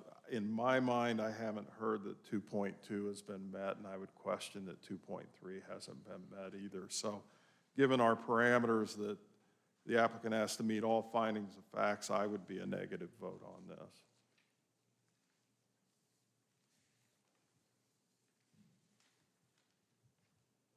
Other discussion? The only thing I'd say, John, would be that when I was in the military at Camp Atterbury and I had, say, 30 or 40 people working for me, I had sit them down and I had a sheet for them to fill out. If something happened to them, who to contact, what hospital they want to go to, what allergic they are if they get bee stung, and all these things, because we don't have an ambulance service there in Emnett's area. And I'm not sure that the cell phones even work good out there. I'm not sure. I've got a friend that lives a little bit east of there, and I called my brother the other day to pick him up, and there wasn't no service there. So I don't know if anybody's really thought out the phone service there. You know, if there is a problem to get a hold of an ambulance or MET or, medical people. But if it ever gets approved, I think you need to go through a list of who to contact and how and what type of accident it is and all that.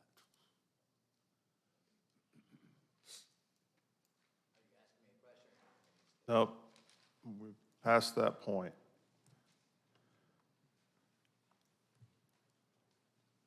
Jason, any thoughts or comments on this? Yeah, I went to this is a special exception, but according to our UDO, our standards for campgrounds, there's several things that just aren't met that I think are important. At least one indoor community facility, which, starting out, I could see not having that maybe even for if we did a year. The drainage part, we have flood area right there, and I don't know how that's going to work out in the end. In the UDO, let's see, campground should not be located adjacent to swamps, marshes, so that makes me question if it would be able to be done.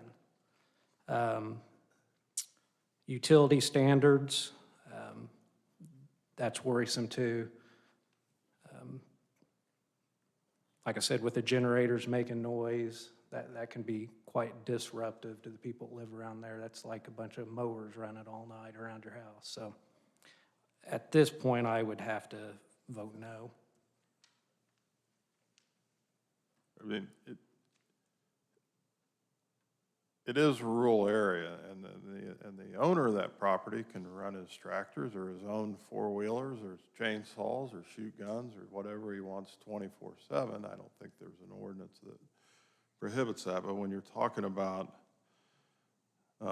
bringing non-owners onto the property, and again, I'll go back to 2.2 to be able to satisfy that. It doesn't seem like we, at least what I've heard from the applicant, that we have enough, haven't really thought through maybe all the oversight that might be required with something like this to the property. Other discussion, gentlemen? No? I'll open for a motion.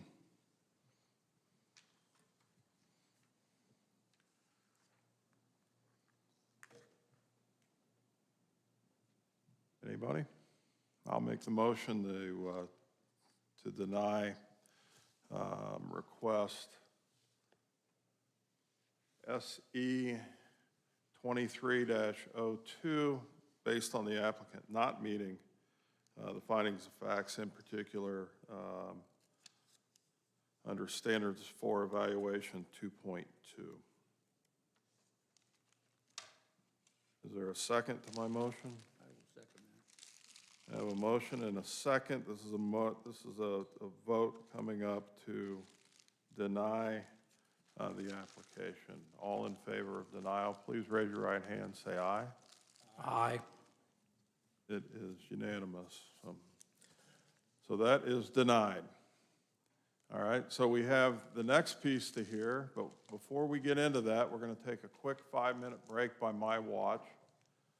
So I'm showing 8:01, 8:02. We're going to start back around 8:07. Bathrooms, if you need them, are out the door over here on your right side.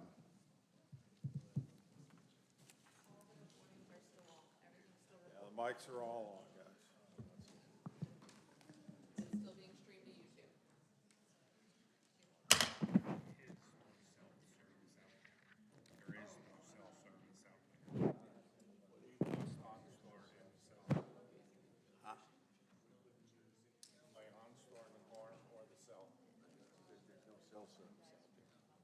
Well, I know Richie Johnson just lives east of there. And he was working on my brother's truck. And he just called me and said, come and get me at Richie's. So I get on Chrome Road, which is just where we live. Paul, no answer. So I get about halfway down there and I meet his wife picking him up. She probably followed him down there, left his truck and coming back. He won't wait on anybody.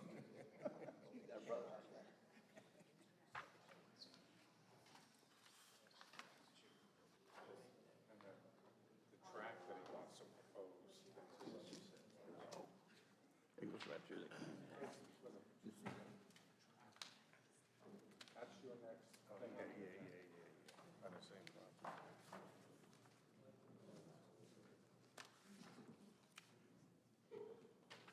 I think Brandon's ground.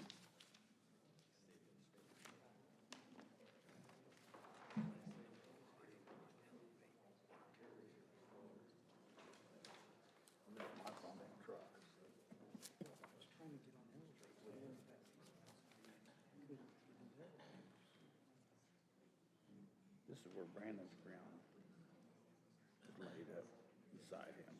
This is Brandon's ground here.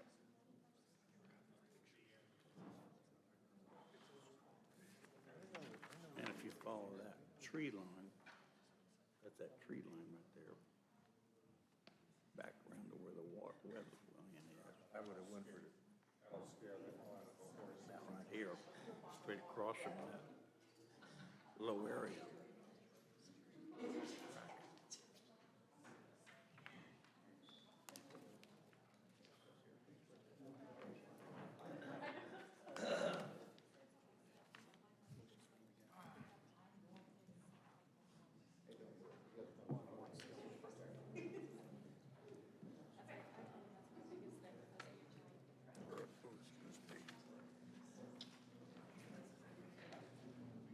Tasted my lunch again.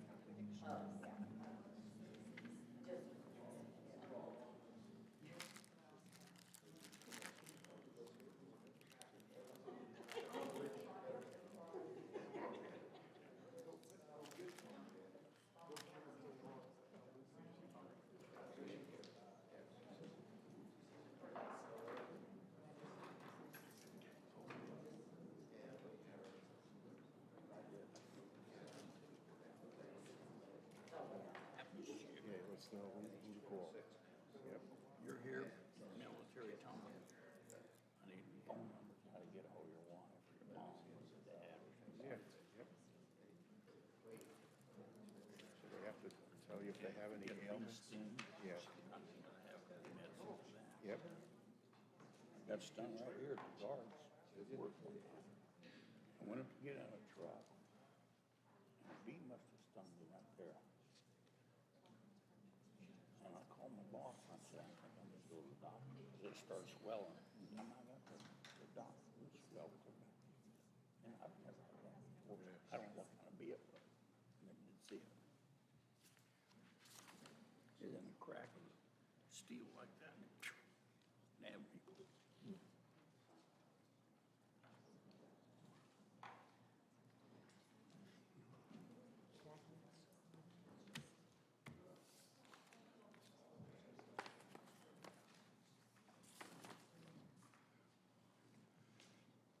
Out there yet, or did he go home? No, he's still there. He'll come back in after this one. Oh, maybe we don't want him. Huh?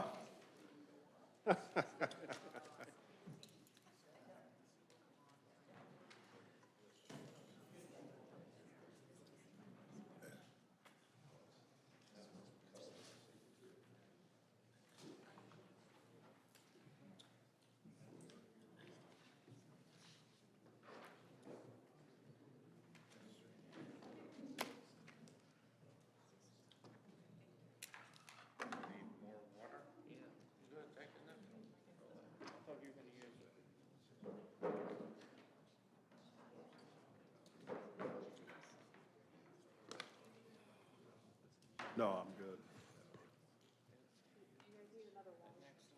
Can you tell Laura that they do make rum-filled candies?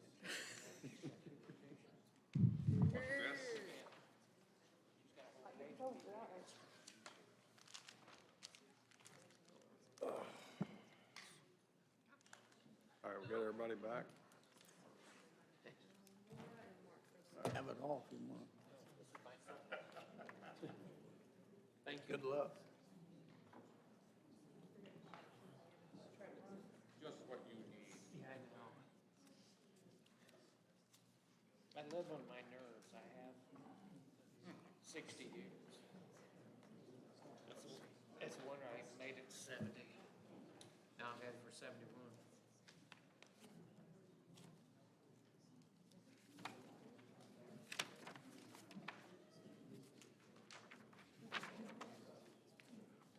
Thank you. That track goes right through that. I'm not sure. No, no, no. Make rum-filled candies.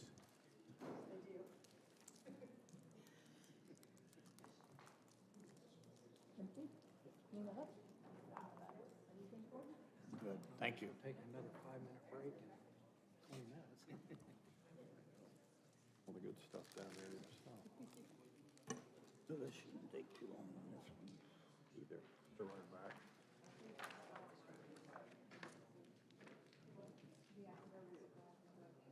See, Brandon, cowboy, this is his place. He trains horses and stuff.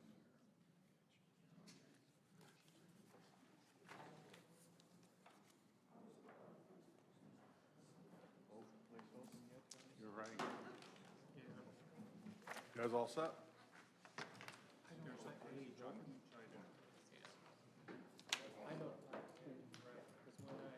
All right, folks, we're back in business here. Next item on the agenda is public hearing SE -23-03. James Hecker is requesting a special exception to establish a rural event facility in an ag zoning district. The property is located at 0 Aubrey Road in Ashland Township and is zoned for ag. And on this application, it looks like I have the same folks signed up in support of, in opposition to, and as interested parties. Mr. Hecker, if you'd come up to the podium and tell us what it is you're proposing to do and why you need the special exception, please. I believe we've all heard about the not-for-profit.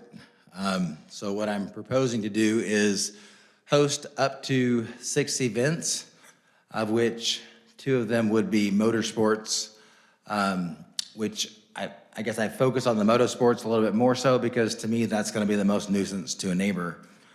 Ironically, they would also ideally be the smallest of them because the size of the property would naturally limit the amount of participation that could take place. So I'm proposing to host up to 6 special events to generate income or revenue for the not-for-profit.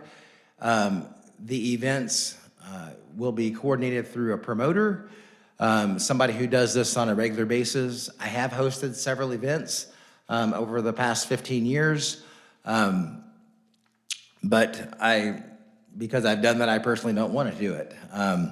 So I have 2 events that would, I asked them the date after the date was asked to me, and they were requesting to do it on August the 4th or 4th, and November the 5th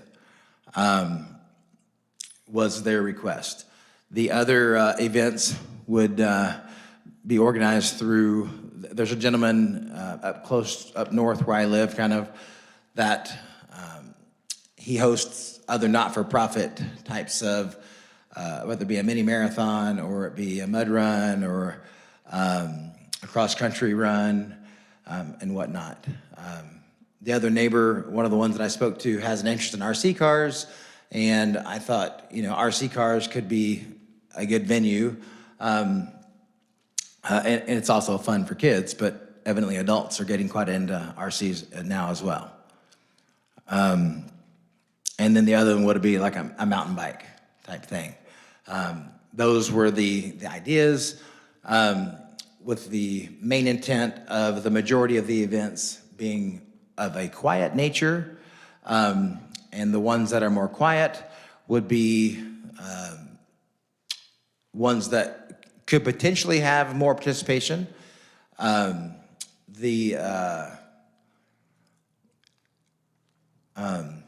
they would be one-day events, on Saturdays, Okay, anything else you'd like to tell us?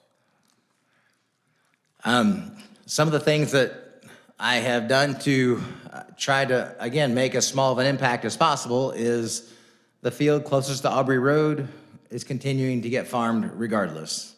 Nobody's going to run or ride their mountain bike or walk or RC car through the field. The track is specifically routed away from the Reams home to where if it wasn't an issue with the drainage or the surveyor office, to park cars in the grassy area or field area between the track and the Reams home. Additionally, I have plans to add arborvitae type of a tree, a fast-growing tree that would create a shade and a bush, because one of my biggest concerns, more so than noise, is dust. The other thing that's in place to adhere to that would be to water the track, which kind of has to happen anyway, which worked out well with the campers on site because running water out to various locations enabled you to run sprinklers and keep the track watered to keep dust down. Anything else?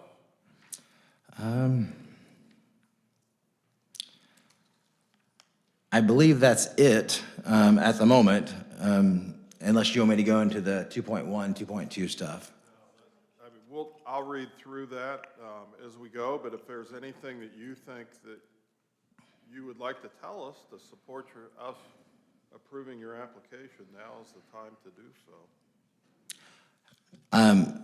Again, I spoke with Mr. Fortner and Mr. Ream. I don't know that Mr. Fortner is still for it. Mr. Ream sounded like he was fully on board. I've tried to be as forthright and upfront with everyone that I know in the area, or that I have contact information for. And anybody that's called, I've walked them around the property and whatnot, that's requested it. So I don't know where Mr. Fortner stands on this part of it, but when I briefly spoke with him and Mr. Ream, they were both in support of it. And so were the, I guess, two neighbors just east of Mr. Fortner. Okay. Anything else? I believe that's it, sir. Thank you. Gentlemen, questions? Have you ever done one of these before? Yes, sir. I've participated and I've actually hosted. I've hosted anywhere from a mud run to a mountain bike race to a workout event to even side-by-side and four-wheeler races. And then I've also participated in some of the larger events, which this specifically is not of that nature. The property wouldn't dictate it. I think some of the larger events that you guys are probably more familiar with, like the IXCR and MWXC, I don't think I could house their parking. Or maybe I have just enough adequate space for just their parking. But their venues run in the hundreds of people. If I had, and on that property, if there were 30 side-by-sides, that would be a huge win. And just say average 2 people, which is about what it ends up being per, racer as far as like spectators go. So you've got, I guess you'd say 3, because you got the driver and then 2 additional people on average, because some people come just to watch, and some people come to support their family or their friends. Some people like myself who go to these, who do participate sometimes, I actually go by myself. So there's a variety, but it averages about 3 people, driver, and then 2 more per person. So that would be, I guess, a very well turned out event would be 90 people with 30 drivers, sorry.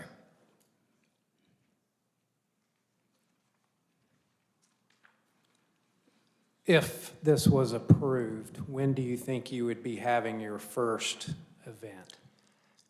A lot of these events take a while, so honestly, like a run or a mountain bike event would be next year. So I would anticipate the first event would be on August the 4th with a side-by-side event. So August of this year? Yes, sir. Okay. As far as the running, the mountain bike or the other, I don't know that I could get someone that would be able to properly promote it, to be able to make them interested in it or whatnot. I would be glad to reach out. That was my plan, but I wasn't expecting it. So how many do you think you would get done this year? 2. 2. Okay, thank you. How many side-by-sides would be racing at one time? How many could, or how many would be like a good turnout? No, how many would you expect be? On the track at one time? On the track at one time, or how many would be in a whole day?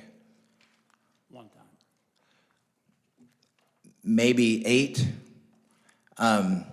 Most of the time when you have more than that, you end up doing what they would call heat races, and the promoter would basically limit it to the top 8 would race for 1st through 3rd, and then the next 8, or up to whatever was left over, would end up racing for points. So for example, in that scenario, if we had 16, you'd have 8 that raced for their class. They would get scored. The next 8 would race, and you'd take the top 4 of each heat. They would be in it for the actual top, the podium, 1st through 3rd kind of place, where the remaining 4 from each heat would then be racing for points, because they would get points for each round. Most series give points for each round that they participate in. How many laps does each race have?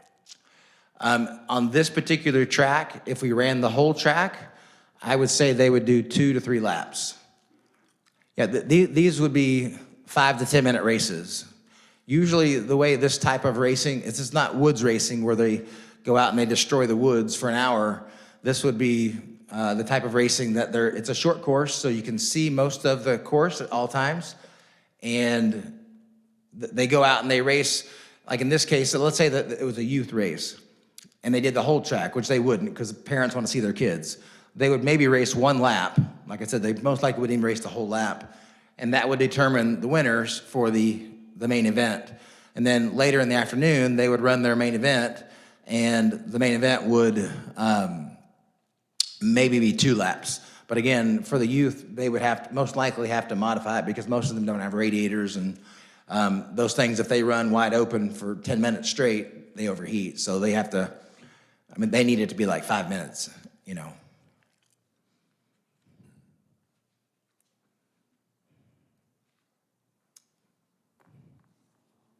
So you've been involved in these before. You mentioned IXCR and MWXC. I participated in those, yes, sir. I've also hosted short course racing, and I currently participate in a national series that I have for the past couple years that is short course strictly racing, not woods. That wasn't on this particular piece of property that we're talking about tonight. No, sir, I've never hosted anything on this property. I just bought this in mid-October of 2022. So with what you're proposing, what time of day would the races start and what time would they stop? They would start no earlier than 8 a.m. and stop no later than 7 p.m. The idea for most of these are to get them done quickly. That would be as if you had a rain delay and all that stuff that created issues and that kind of thing. Most of the time, you don't want to start first thing in the morning because they would open their registration at 8 a.m. That's the way that we did it last year. But most short course venues don't start racing before 9 or 10. Mostly, I don't know if it's because of the dew or what it is, but obviously weather kind of has an impact on some of that, and they always accommodate to the best that they can. So I'm hoping to not get the name of like an MW. I like the owners of MWXC and IXCR are good people, I think, from my experience anyway. But I don't want to get that kind of a reputation because that's not what this is in the slightest. There'd be no free riding outside of the event. So like if you're there to race, it doesn't mean your brother or your child can free ride his car around and go ride in the woods. It's a liability thing we can't have. So you mentioned, how many events would you typically have in it? And I'm not talking about RC cars. I'm talking about side-by-sides, dirt bikes, quads. How many events would you have per? There will be 0 quad or dirt bike events, period. The side-by-side, my goal was 2 to 4, starting at 2, hoping to show the neighbors that we're not going to be a disturbance. And it's a one-day event that is hosted only on Saturdays that are previously planned. Everyone would know well in advance. And no dirt bikes, no? No, so there's too many of them. Then I would have to either have the promoter turn them away, or I think someone would feel discriminated against if they weren't allowed to race or whatever. Okay, all right. Well, thank you. That answered my questions that I have so far. Gentlemen?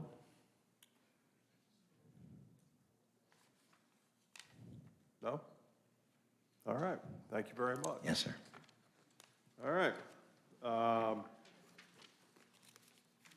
First person I have signed up in opposition is Russ Ray.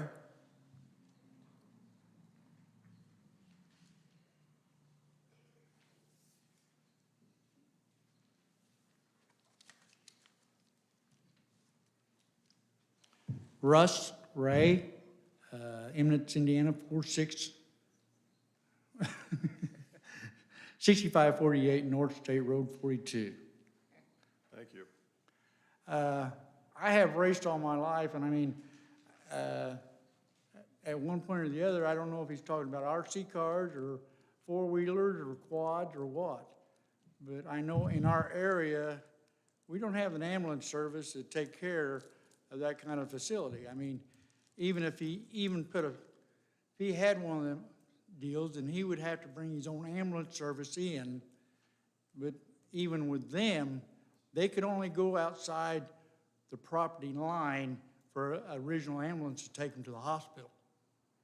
You know, and I'm hearing two or three different things. I know what an RC car is, but he was talking about four-wheelers and this type of deal, and I know they get hurt. And our area in the farm community, and he's probably 6 miles from the firehouse, and our fire department is volunteer. And we had a boy got killed out north of town here a couple months ago on a racer, and I know people that's got hurt on them, and I just don't think it's right for our area. Thank you. Gentlemen, questions?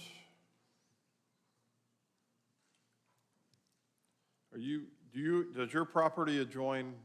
No, it's my stepson. He joins the property. Okay, all right. How close do you live to it? I live 5 miles away, but I'm a racer by hand. I mean, I run NASCAR, USAC, Indy 500, World of Outlaws. I've run every kind of racing you can run in. Okay. Anything, gentlemen? Nope. Thank you very much. Thank you.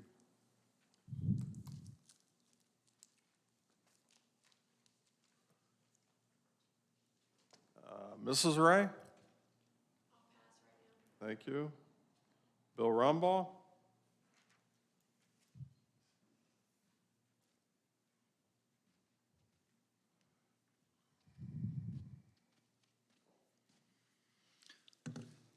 Bill Rumball, 3711 North Wilson Road, Cloverdale. My property is, again, just west of the property we're talking about. Again, I have a lot of the same concerns, you know, property value, people driving by may or may not be into what he's proposing.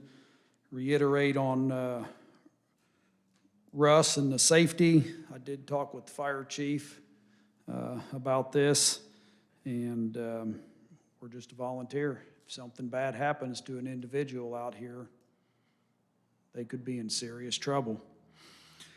Concerned about the ground erosion that's going to go down to the south into the creek that runs south of my property. It's just a concern. Not an expert in that field. Noise, maybe a misunderstanding from earlier. I didn't hear him speaking or his kids. All I know is he's got a really loud and a very fast machine. And that's great. I don't want to begrudge him of, you know, what he wants to do on his property. I just don't want him bringing in other individuals who could possibly get hurt, and you know, they're going to be detrimental to the wildlife habitat around us. I enjoy hunting, fishing, and it's definitely going to affect that. We enjoy visiting with our neighbors, and from hearing him a couple weeks ago, it's not totally obnoxious, but if he's got 8 or 16 of them out there, it's going to be pretty unbearable. Concerned on how you're going to farm this area that we keep talking about, with driveways through there and pads and campsites. It just doesn't seem feasible to me. And my other question that he can answer for me is, since you have done this before, and you appear to be successful, why are we moving it out here now all of a sudden? It seems like an awful lot of cost to incur to go someplace else. That's all I have. Thank you. Gentlemen, any questions? How close is the Paragon ambulance to this this area? How close is the Paragon ambulance to this area? Paragon, I'd say, is 8 to 10 miles south of us. Little drive. It's a little bit of a drive. No straight roads either, is it? No straight roads. There is Any other- lots of open ground for the helicopter, though. Any other questions, gentlemen? No. No? Thank you. Thank you. Diana Rumball? Thank you. And then I have Brandon Fortner. Brandon? I think they've answered all my questions. Thank you. All right. Mr. Hecker, would you like to, you don't have to, but you're welcome to come back up and maybe address any concerns you've heard, or you can pass. The gentleman asked me a specific question, so. Thank you. And there was a great valid point that was brought up that I did not mention. All promoters are required to have their own ambulance services on site. So it's, at least with motorsports, your insurance won't cover you if you're not properly prepared. And one of the things that they have to do is have a EMS on site the entire time. Most injuries, honestly, the youth are probably the bigger participants than the adult side-by-sides like mine.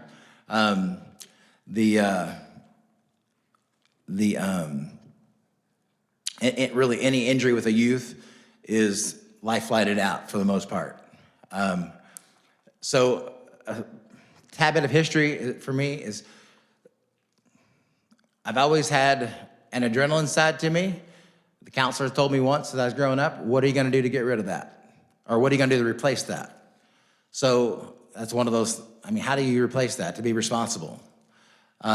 Whether it be work a lot and stay busy, you're not around your family as much, or whatnot. So for me, side-by-side racing kind of became my way of being safe, because if I'm out on my property racing by myself, just practicing and having fun, it's a whole lot more dangerous than if I'm at an event where there's multiple people with EMS on site.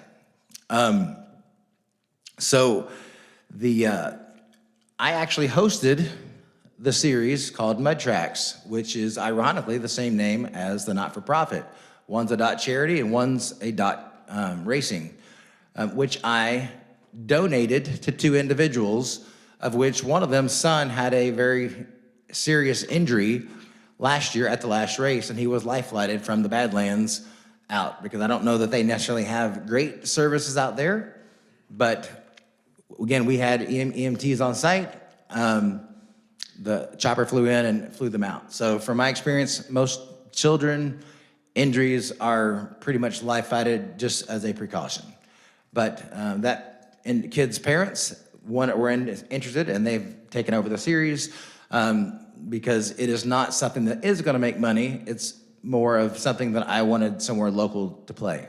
So, and that's one of the reasons for this property is I'm developing a track for myself regardless, for my own enjoyment, to play on. When it gets a little bit better weather, you'll hear me out there more. When it gets a little bit better weather, I'll be out there riding my mountain bike as well. I'm too old to run and with old knees and whatnot, but I can ride my bike and try to stay healthy. So that's the reason I've developed this track. And it will be the absolute best track in Indiana for this type of venue. And it's naturally a nice track for mountain bikes or like a cross-country type run, if someone's into that kind of thing. So I think his question, I wrote some notes down, but I left my pen up here. So emergency services on site, ground erosion, all I can say is I've made it 1,000 times better than it was before. And these events won't make it any worse than I would personally. And again, I'll be cleaning up after myself.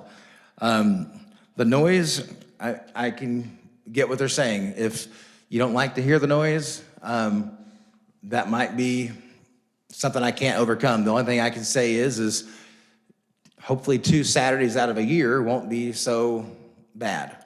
I do know that trying to be a team and working together is a whole lot better than, feeling like we can't talk to our neighbors and be friends and say, hey, do you mind, I'm trying to do whatever, try not to ride today. Oh, yeah, no problem. It's a whole lot easier when we're working together as a team versus in opposition. But I don't know, that's the best I can say about the noise. I mean, because they make noise just like I'll make noise and whatnot. And I think that's the notes that I wrote, or I sketched on my phone.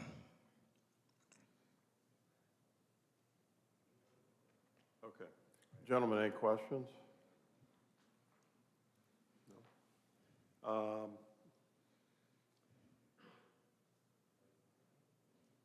So help me out with this. I'm a little confused, and I'm sure it's all on me, but you mentioned 6 events per year, and then you just said 2 side-by-side Yes, sir. events. So you'd have 6 events total, but out of those 6, only 2 would be motorized vehicles? Yes, sir.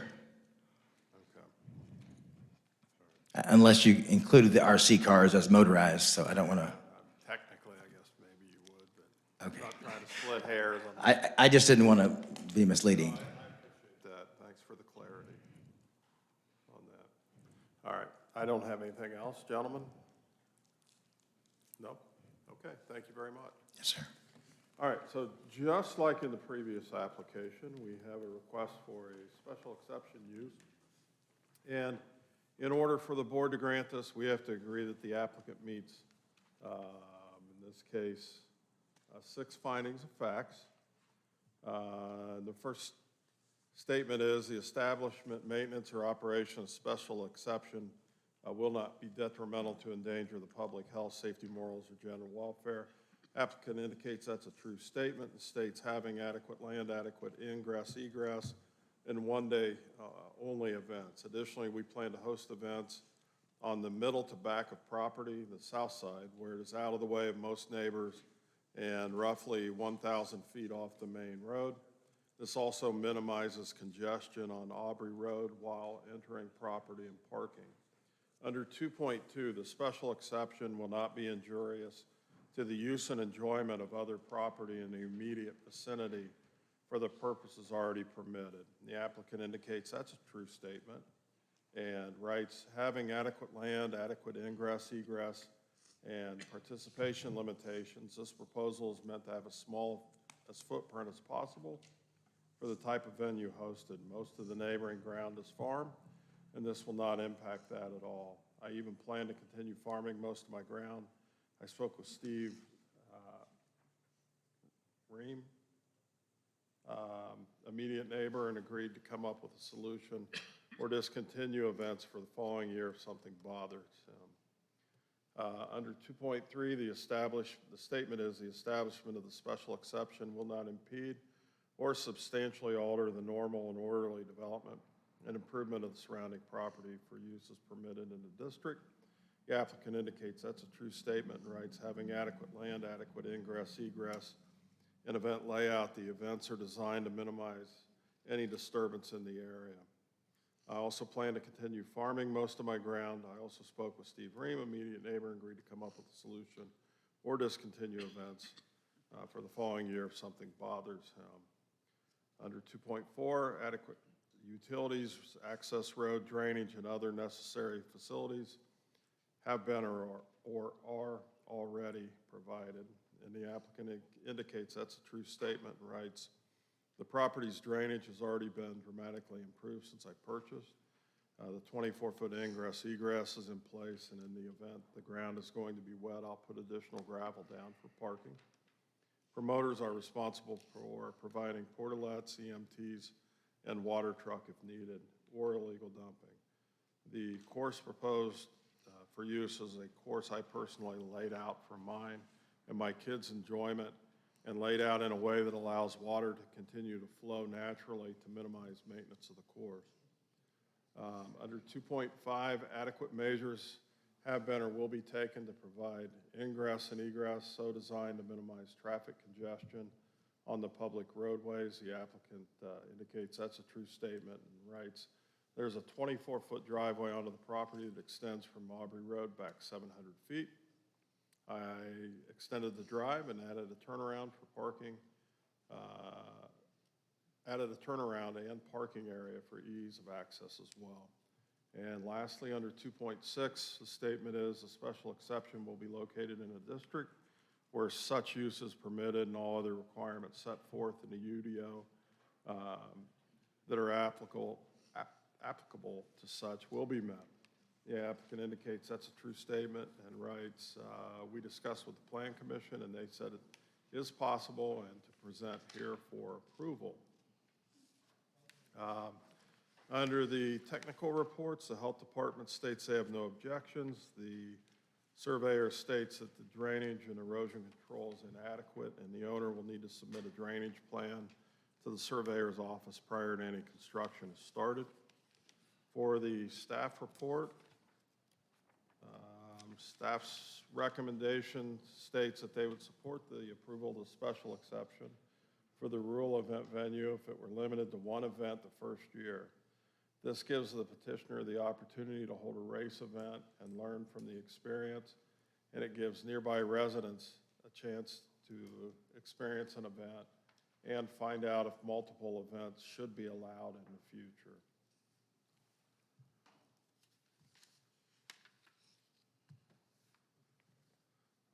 Question for Ms. Parker. So we did a special exception recently for an event such as this. It was a one-time event.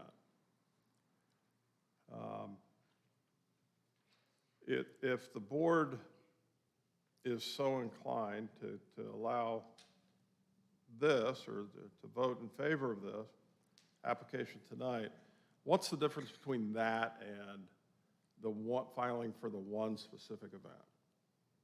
The number of events held. That petitioner wanted one event annually, and that's it. Whereas this petitioner is asking for 6. Okay, all right. Okay, but the controls that the technical committee put together for the one event are similar, if not identical, to what you're proposing for this application. Is that correct? Did I read that right? Yes. Okay.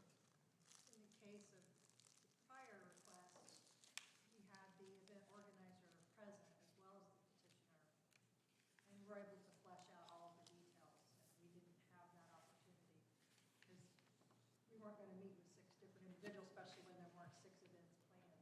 Right. But we would need to do that if you approve 6 events. Okay. All right. All right. Gentlemen, we're open for discussion.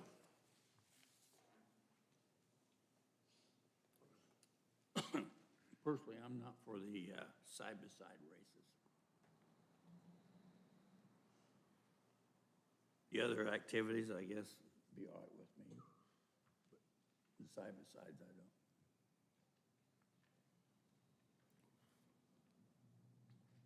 don't. Okay. Other discussion? I think you and me were kind of along the same lines of our thinking of last month's meeting. I think we should maybe give a year or whatever and limit the amount of events for 1 year, and if there's no problems, then go on from there. I believe that's how we did last month's event. Some sort of hybrid of that. Since he's wanting to do more events, it makes it a little more complicated to try to figure out what gives him a chance to prove that he can put it on and everyone be happy with it.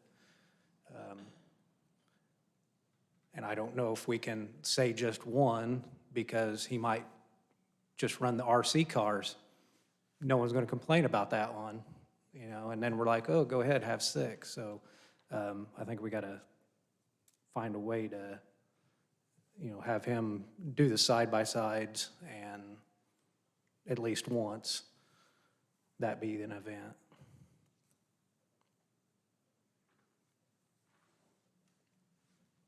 I don't know what any of you are thinking on that, but that's kind of what I was.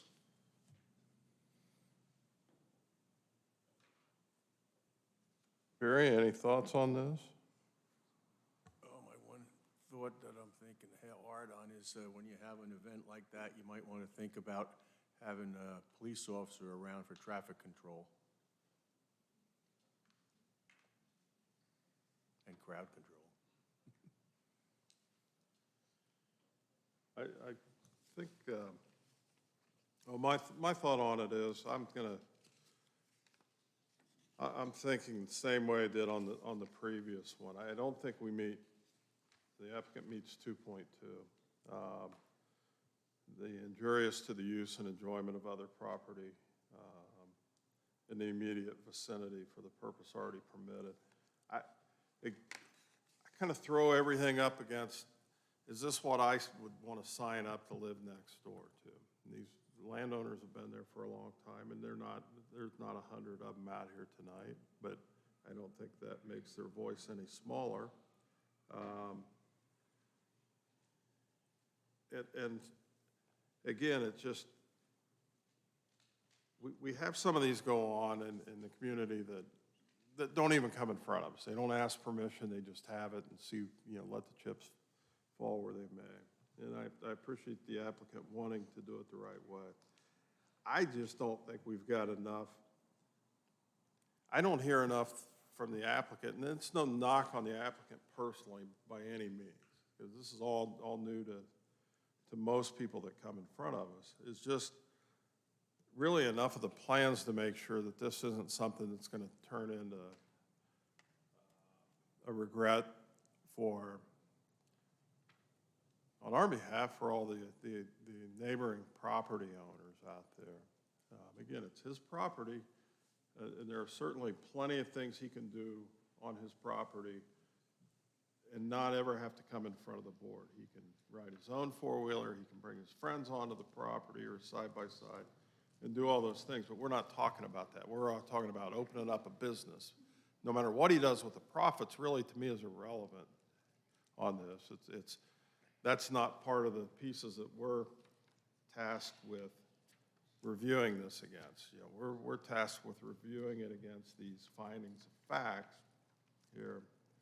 And in my mind, we don't meet 2.2. So again, on this, I would be, and I may be the only one, and if that's the case, so be it, but I would be a no vote on this.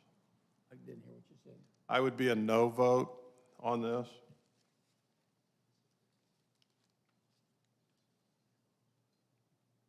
I agree.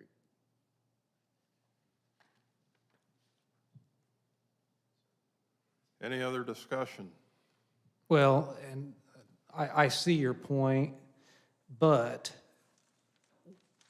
the reason I was saying to just let him try is to find out, he has hours of operation. It's not going to be early in the morning. It's not going to be late at night. I mean, I've had neighbors that start mowing at 8 o'clock in the morning on a Saturday when you're trying to sleep in, and they can do that. It makes me mad, but whatever. But I would find it kind of unfair to take away his chance to try and prove to the people at least that he could put it on, and some of them might find out they actually enjoy it. They might talk to people at the fence. I've heard at some of these events where the neighbors were totally against it, and the people had it, and now the people that live around it, they're like, when are you doing it next? Just because it was kind of neat to see. You don't want it every weekend. That's what, nobody wants that. But I would, if we could find a way to let him just try this event, I mean, one time, one day, for him to do this on his own property, that wouldn't bug me. It just see if he can prove himself. I don't disagree with you on that.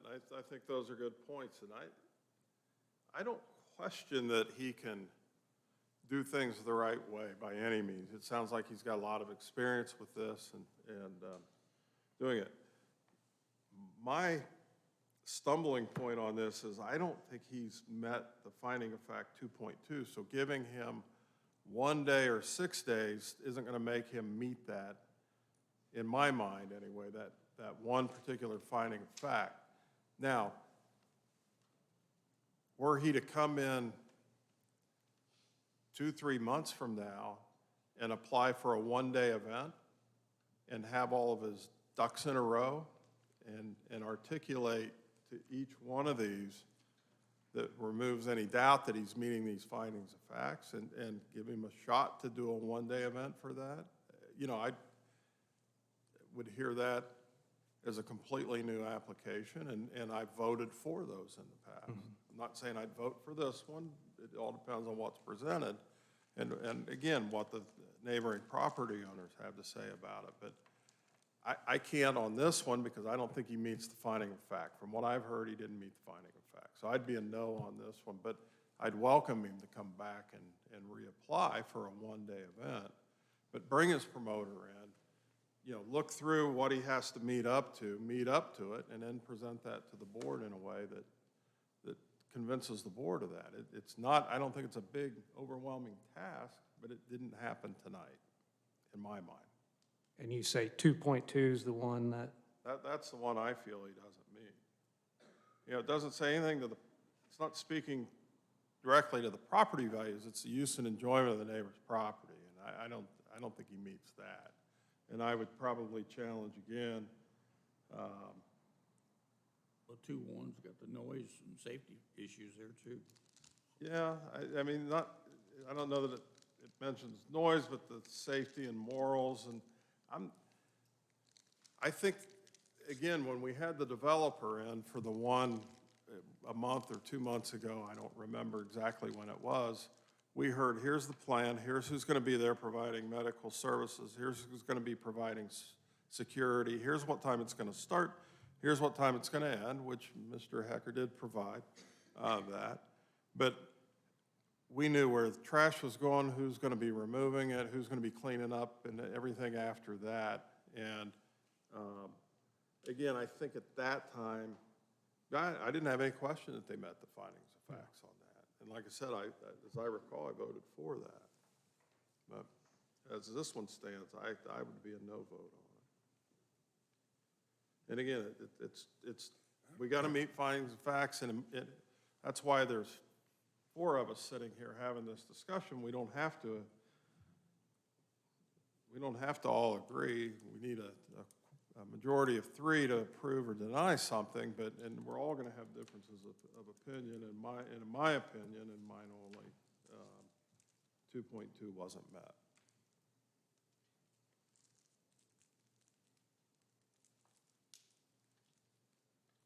Any other discussion, gentlemen? I'm not by any means the only voice.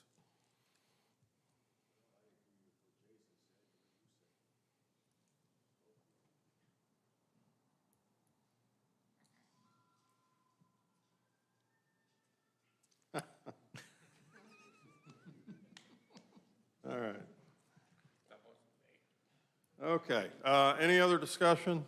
I'm not so much against the 4 additional events, except 2 that's got the side-by-sides that I'm not happy with. Okay. All right. You want to let him try one of them, any of them 4 maybe ones? Again, I'm going to be a no vote on this because I don't think he met the finding of fact. So whether he has 1, 2, 12, 50, if they're RC cars, if they're or side-by-sides or motocross pedal bikes, it doesn't make any difference to me. I don't think he met that finding of fact. So for that reason, I have to be a no vote on that.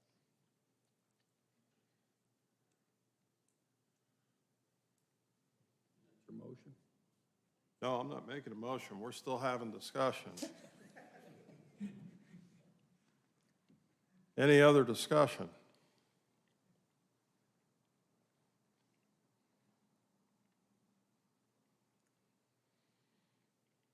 Nope. All right, open for a motion.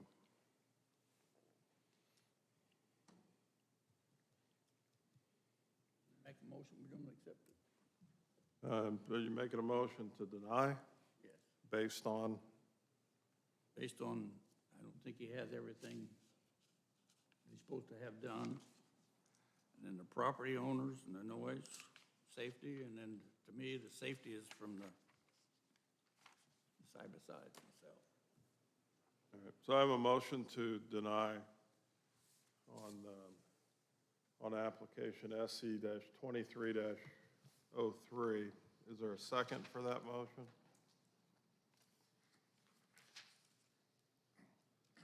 Second for the motion? I'll make the second. All in favor, again, we're voting on denying this request. Raise your right hand, say aye. Aye. All right, that didn't get 3 votes. So I'll open for another motion.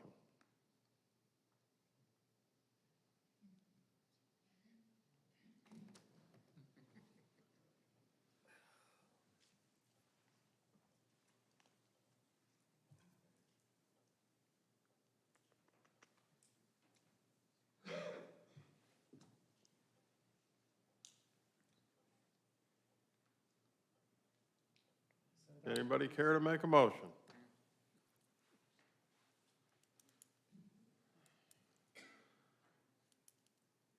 One last call.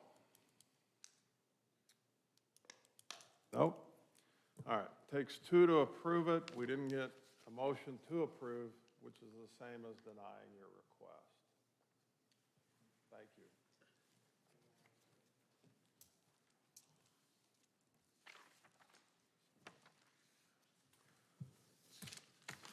All right, our next item on the agenda this evening is public hearing D-23-08. Jessica Knoll is seeking a development standard variance to be allowed to live in a camper on the property prior to issuance of a building permit for a permanent dwelling. The property is located at 2975 North Grizzly Lane in Jefferson Township and is zoned for agriculture. And on this application this evening, I have numerous people signed up.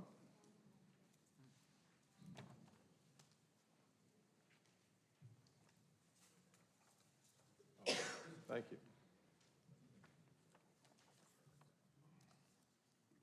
All right, so I have Jessica Knoll signed up. I'm not calling you up, Jessica, but, Jessica, you still here? Yes, sir. Okay. All right. And then I have, it looks like 9 people signed up.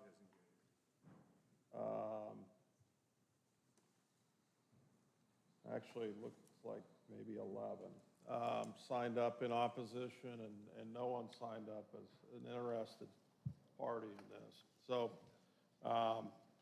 here's what I'm going to do. We're going to give everybody that signed up a chance to speak. Jessica Knoll, being the applicant, is going to be allowed to speak as long as she stays on track, as long as she feels she needs to explain to the board what she wants to do and why we should approve her petition. The 2 others signed up in support of that. I'm limiting you to 2 minutes. And I will hard stop you at 2 minutes.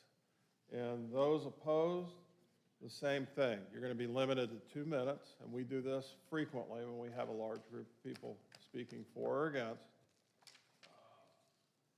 You'll have 2 minutes to present what you want to say to the board. So think about what it is you want to say and what point you want to get across, and make sure you get that point out there, because again, I will stop you at 2 minutes, and we won't hear any more than that. So just keep in mind that get your thoughts out there, and we'll go from there. All right, so the first thing that we are hearing on this, and Jessica Knoll has requested two things tonight.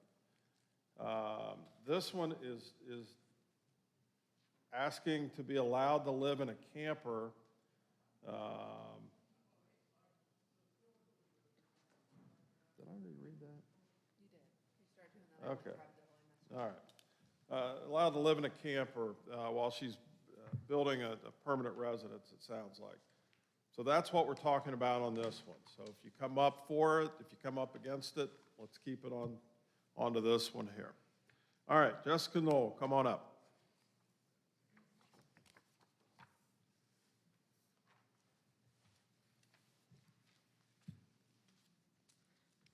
Hi, guys. So I'm really nervous, too. I'm Jessica Noel. My property is 2975 North Grizzly Lane, Martinsville, Indiana, 46151. The reason for this today is I received a letter in January stating that I was in violation and I needed to contact Ms. Parker, in which I did immediately. She stated that there were several different things that people had complained about. I know that you guys have probably already read through my big, long, like 3-page letter, so I'm trying to sum this up because I know it's been a long night.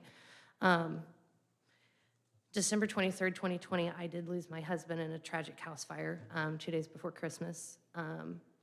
Being young and dumb like we are, it'll be 10 years, I believe in January or June of this year that we've owned the property, but we didn't have life insurance. We didn't have house insurance.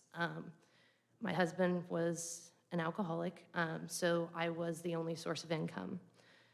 Having this fire, I didn't have a bunch of money saved up, and so therefore, I haven't done anything with the house. I know we are going on 2 years now. I think it's over 2 years now, of the house being burnt. The first year and probably a year and a half at least, I have been traveling back and forth to the property. So I do have what I call my little zoo. I have 9 cats, 7 dogs, 2 turkeys, 3 ducks, and a bunny rabbit, and some stray cats that just come randomly around. I lived away from the property, so I have family and friends that have been helping me out, which, I mean, obviously puts a strain on them. But for me to travel from the property to work in Indianapolis and then to my friend's house that I've been staying with, prior to that I was renting a place, but now I'm staying with a friend. Total round trip is almost 100 miles in a day. That's going from the property to work to the friend's house and then doing it over again the following day. What I'm asking for is similar to what John had said. I am not wanting to pull my building permit right now because I'm still trying to save. I know that it's an eyesore on the property, having the house there. It's a constant reminder for me of my own tragedy, but I feel closer to home and I'm ready to rebuild my life now. We do live on a dead-end road, so it's not like a high traffic where people have to pass by it, with the exception of, you know, the neighbors that we have here. What I'm wanting to do is not pull my building permit for 6 months to a year because I'm not financially stable enough to build on the property yet. What I'd like today is that I be granted permission to alleviate the stress. My friend is moving on with her life. She just got married in October of last year. She has a kid. I'm not a burden. I mean, she's my best friend, but I want to have my own space and my own, you know, at my own place. I pay my property taxes. Yes, I know that the property is, I mean, I've got a burnt house on it. I have a ton of things to be cleaned up. I'm only one person, and I can't really require or ask anybody to come and help me. And financially, the more I do this, I have to pay her rent. I do have utilities. I followed the law to get my utilities hooked up. And I'm just asking right now that I stay for 6 months to a year in the camper to take care of my animals, which are they're my family. And to be closer to my mom here in Martinsville. My stepdad's an amputee veteran, and when the home health nurse isn't there every 3 days, I do go over and I help take care of him. he goes to the VA hospital on occasions when he has his little heart spells and stuff. So I do travel and help with that because my mom doesn't drive at night, which is really dark out and I'm worried. But I know there's a lot of concerns. I have started cleaning up the property. There were a lot of junk vehicles on the property. I am down to my own vehicle, and then there is a Cadillac STS that is at the house, up by the burnt house, that I just need to put a fuel pump in, but I can't afford to right now, but I do have a running vehicle of my own. I have started, I know trash is blown across the road. I've cleaned up Bree's yard, which is across the street from mine. There are things that continue to blow around that I need to continue to clean up. I did have a violation because I did put a larger 12 by 32, one of those storage shed things that you see on the side of the road where they have tons of them. It was in violation. I did pull the permit. I did not know that you had to have a permit to put that on the property, but I did pull a permit for that. I've worked with Laura to ensure that I can move it to where I want it to be now, to storage. I have things that are still in the house, even after 2 years, that I need to get out. I'm just trying to rebuild here, and I can't save money if I'm not living on my property. I'm wasting, you guys know the gas prices, I'm wasting so much gas trying to travel around everywhere. I can't save to be able to stay on my property. So I'm just asking today that you guys grant me the opportunity for allowance for 6 months to a year to live in the camper prior to pulling the building permit. I think that's it. Thank you. Gentlemen, questions for the applicant? Where you're staying, is that Yes, sir. wooden building has a crooked door out in front? I'm so sorry, I can't hear you. Are you staying in that building that it's got like a crooked door in the front of it, like a garage door or something? No, so I have, my property is really long, so when you look at the property from the front side of it, you've got the creek, the house that's burnt, and then there's a big full-size horse barn, and out in front of the horse barn is where the camper sits. And then to the right-hand side of that is the 2 cabins. The one's smaller, and I didn't have to pull a permit for that one, but the other one is. But I would like to, and I've worked with her to turn that so where it's actually lined up side by side with the barn. But I'm staying, if I go down there on the weekends and stuff, I'm staying in the camper, not in any of the cabins, because she said there's a lot of stipulations to making those up to code, so I'm not even gonna go there, so.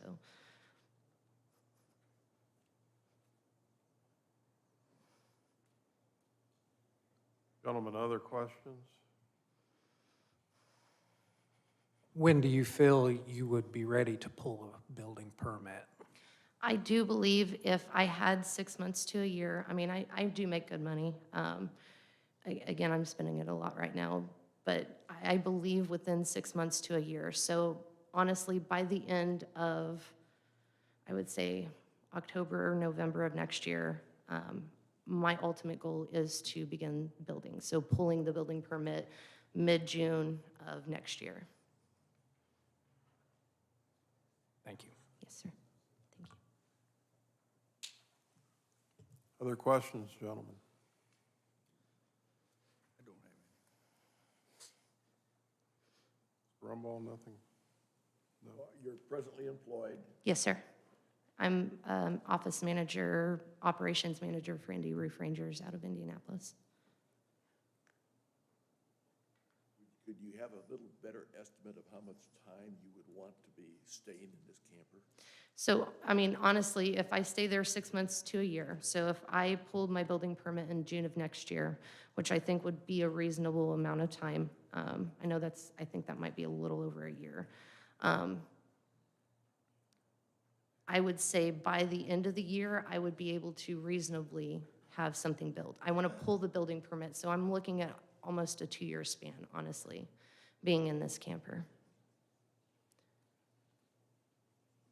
Get this camper hooked up to your present septic system that was in the house? So I actually, inside of the packet, I did speak with Bobby, and he went out and took the information and found the original septic system.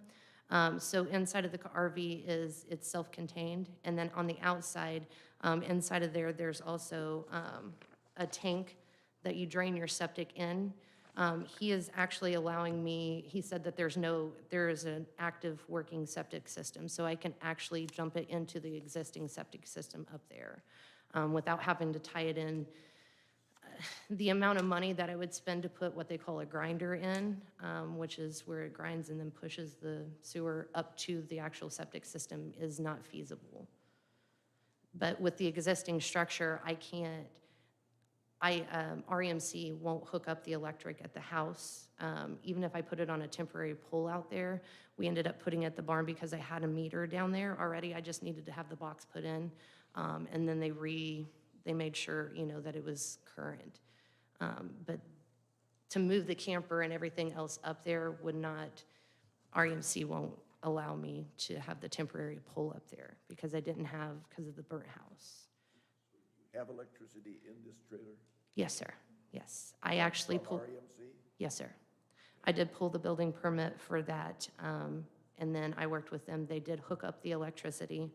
And then I have the camper with a 120 plug that converts into the actual. Water from your existing well then? So I actually am on rural water. And then this past, I think it was September or October, I ran a water line from the main house at the shutoff to the camper. I have one of the little freezer-proof. Pressure tank? Yes, sir. I don't know all the technical terms, but it varies in so where it doesn't freeze or whatever. But yeah, I do have actual running water. I have the tank, and then I have electricity. Yes, sir. My other question is, how long will it take you to get this cleaned up where you think would be acceptable to your neighbors? If my neighbor, if you give me a month, I'll do it. I mean, because this is how much it means to me to go home and be home.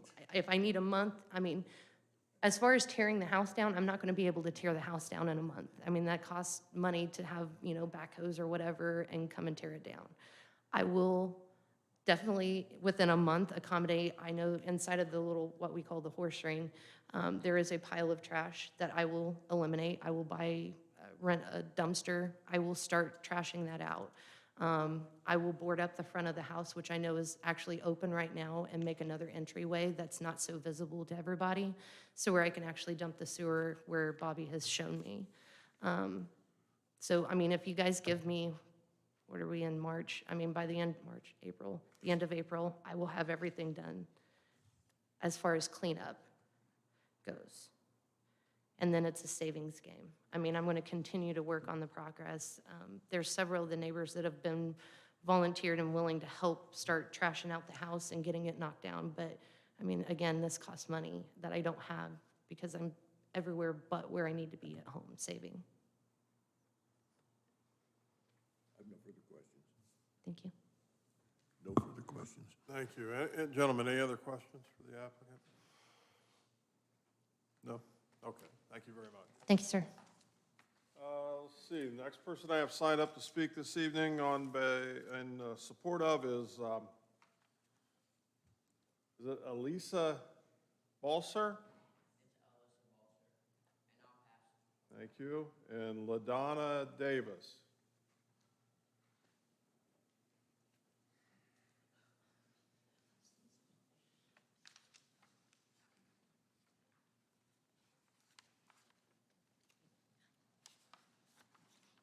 My name is LaDonna Davis. I live at 1360 Ash Court, Martinsville, Indiana. Jessica is my daughter. I'm speaking in her behalf because, like she said, my husband is terminally ill. She does help out quite a bit. Her coming from Indianapolis every day to sometimes take him to the ER at the VA hospital. It's, gas money. And we don't have a whole lot of money ourselves to help with that. But I need her support and down here and not in Indy. If she's out there on her property, then she's closer to home, closer to me, for as that part goes. But she just needs to be closer to home and around where we can, get access to her. Thank you. Gentlemen, any questions? None. Thank you. Thank you. All right, moving over to the persons in opposition to. Again, just a reminder, we have a 2-minute limit. So first one up is Dan. Is it Dan Cantrell?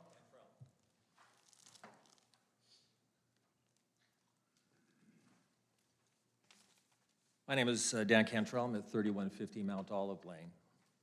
I would ask that you deny this request, essentially for all the reasons stated in the current violation. The last 2 years have really shown that there's no action on that property, so the actions really don't match the intent here. The property's been out of control really for us all that time. I have an adjacent property. The trash is out of control. Trash on adjacent property up by our pond is found on a regular basis. I have pictures of that from yesterday. The only thing that's not on this violation that I would indicate that I would add was that we also live with a constant dogs barking. These dogs are essentially housed by themselves. They have been for the last 2 years. They bark incessantly all night and all day at times. And obviously that's a problem for us because we have a pond right there that really makes it almost very difficult to go down there and enjoy our own property. That's really all I have to say. Any questions? Questions from the board? How close do you live to the property? We have adjacent property line. Ours is a 5-acre lot above this property. Okay. All right. So the dogs that are barking, how close are they housed to your home? To my home, it's probably 1,000 feet. A couple of football fields probably to my house. Yeah. She just pulled up and overhead. And that goes straight up the hill to our house, and you can't keep your windows open at night. How long have you lived there? 20 years. Okay. Gentlemen, any other questions? Nope. Thank you very much. Thank you. All right, John Wall.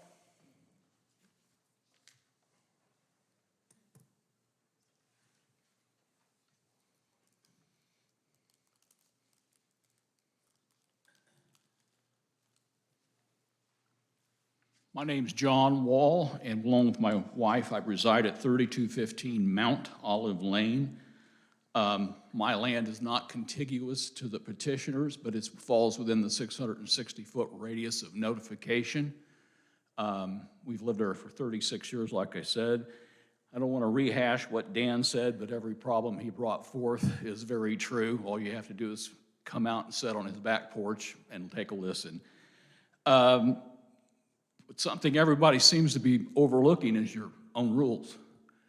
Under recreational vehicle occupancy as defined in the chapter 4.C.9.H of the UDO allows temporary RV living only if a building permit has already been pulled. And that's not the case. Any questions, gentlemen? In my opinion, this request is a variance from that, so that's why we're doing this. Then why wasn't it done first? We handle the problem, we don't look for the problem. No, that's not what I'm saying. If you're saying that you're putting in an exception or a variance for the other request, why wasn't the request for building issuance of a building permit done first, according to the statute? Again, we're the Board of Zoning Appeals. Okay, well, I'm asking that you deny it. Thanks for your time. Thank you. Thank you. Kathy Black.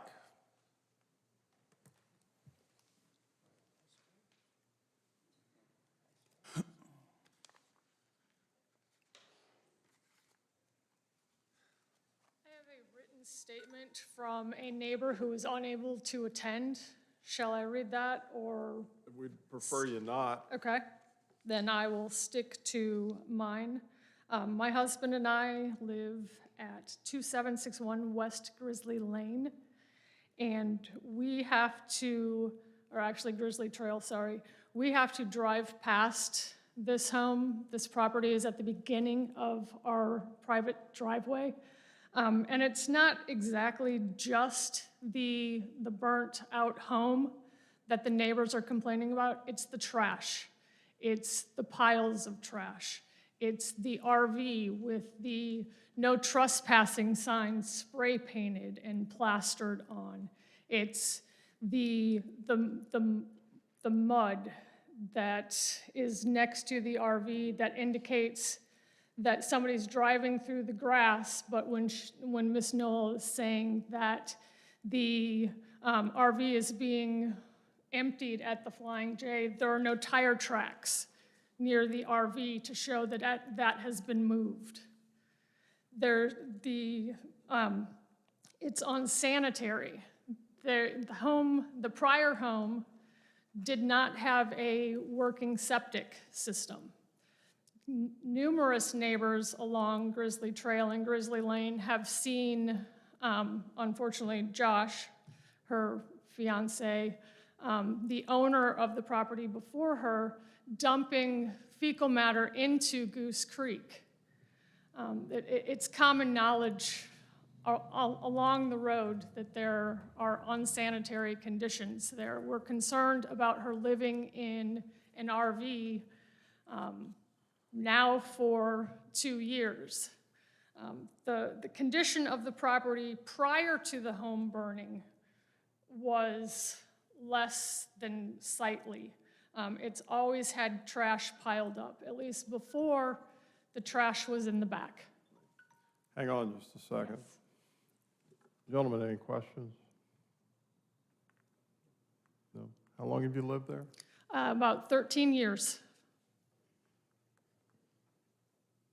Thank you. Robert Black? Okay, thank you.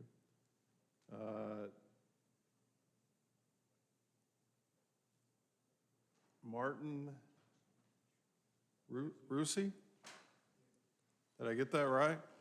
Yep, Roseland. Okay. I'm sorry.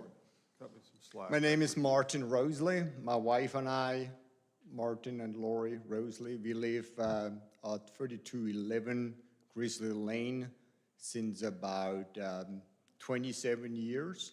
And all what I want to say to all of this is you should deny this request due to the fact that this house is, since 2.5 years or going on 3 years, looking worse than it looked like before when it was burned down, because the piles of trash getting larger and now are everywhere. The septic system, it's known that it's really not working. It also hasn't been working before. It has been leaking on the county road through the grass. In the summertime when we have high trout, it's clearly that there is no function going on there. So I just want to reiterate what was already stated. Those animals were left alone throughout the winter. I just visited every once in a while there's always barking dogs going on. And of course, the reason why you know about this is because we issued this to you, as there were like about 3 people living out there in their houses at night with dishes installed and everything like that. So I really have nothing more to add to what was already stated. Thank you. Gentlemen, questions? No. And you said you've lived there 27 years? 27 years, yeah. Okay.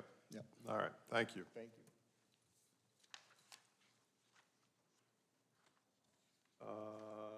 Lori? Okay. All right. Gary Baker?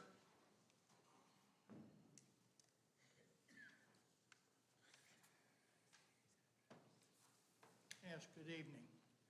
My name is Gary Baker, 3210 Mount Olive Lane, Martinsville. I've lived there 45 years. I remember when there was nothing in the valley but a couple creeks and a pond. I hear the dogs occasionally, not like the other neighbors. I've got more land between me and a couple houses. But I now tonight learned why 4 or 5 years ago, occasionally I would get whiffs of sewage and wondered where it came from when it was coming up out of the valley. I live up on a rise, they live down in a valley. So now I know where that came from. Also, reading her statement that was mailed out to everyone, I am a little concerned about her ability to financially pull this off. We know, what, $10,000, $15,000 to knock down that house and haul it off properly, then to build a house. That concerns me. It just financially, I look at that letter and I don't see 6 to 12 months being able to pull anything off. And I would like to remind the board, you didn't do this, but in the 80s, a lot of camper and trailer permits were issued for short term. Nothing ever happened that was supposed to per the issuance, and then y'all ended up in court fighting them. Because I remember that. I've been here since '78, and I've read the Martinsville Reporter the whole time up until December. I quit taking it in December. It's not a paper for us anymore. But remember that. If you give her the permit, what are you going to do if she does not live up to her end? You go kick her out? Thank you. Gentlemen, any questions? No? Okay. All right. Dan Cox?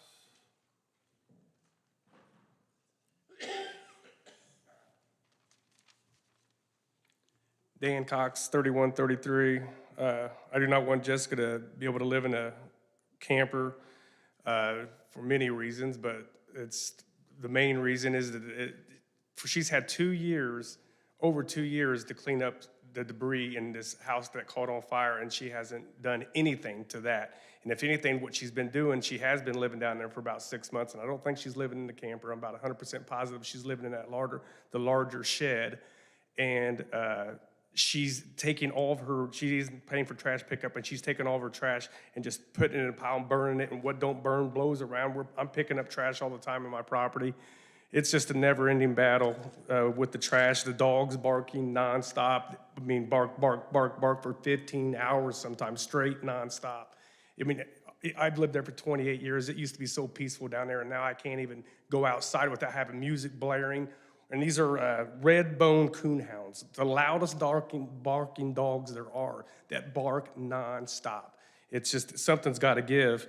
And just the point is, okay, she's going to let her live in a camper for 6 months to a year, and then she's going to get a 2-year building permit, so she's going to live in a camper for up to 3 years then, maybe 2.5 years, and taking her shit back and forth to Love's. I mean, it's just, I'm totally disagree with all of this. So if you could please deny it, we would really appreciate it. Thank you. Gentlemen, any questions? Have you ever contacted the Board of Health to come out there and check things out or anything? I have not, no.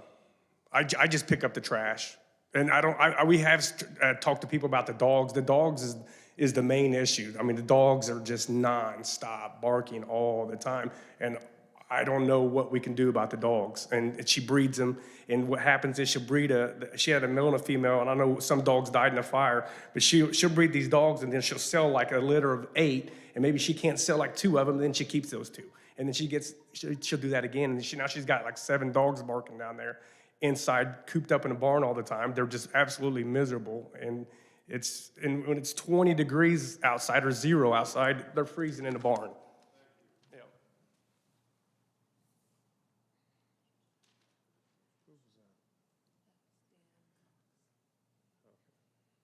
Katrina Cox? Thank you. William Smith?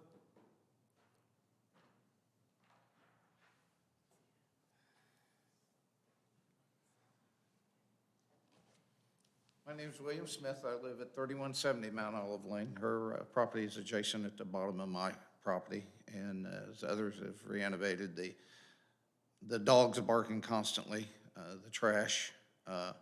2 years and nothing's been done since the house has been on fire. She's, as Gary mentioned, financially, I don't see how she can afford to even tear that old house down. Just what little information I've researched, it costs $15,000, $16,000 to level that house. And where is she gonna build that new house at? She's gonna build it on the same existing spot, she'll have to level that. I don't see that in 2 years she's gonna accomplish any of that. So I respectfully request that you deny these variations for her. Thank How you. long have you lived there? 25 years. 25? Yes. Thank you. Gentlemen, any other questions? Have you ever contacted your county commissioner? No, I have not. Folks, I mean, or Kind the of Board just, of Health? no, neither one. I also know that home's not secured. There's probably animals living in it, and it's just a mess. Thank you.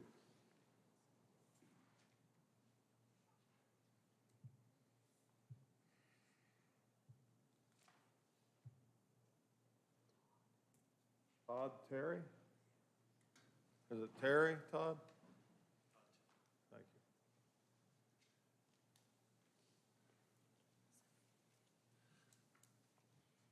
My name's Todd Terry. I'm here talking for my wife, Marcy Terry, and myself. We've lived there for, at 2780 West Grizzly Trail for about 8 years now. My main concern is that after this house burnt, the night this house burnt, my daughter, an EMT, was the first one on site. And when the fire department got there, that's when it was really discovered that the septic truly was not working then.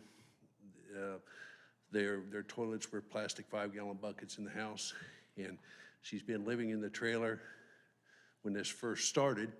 And it was like the septic's going somewhere, but it's definitely not being pumped anywhere. So she does not have a viable septic system at this point in time. The other concern I have is the house that was burnt, for a long time it was boarded up. Now it's wide open. There's children that live across the street. Now it is more than just a nuisance, it's a danger.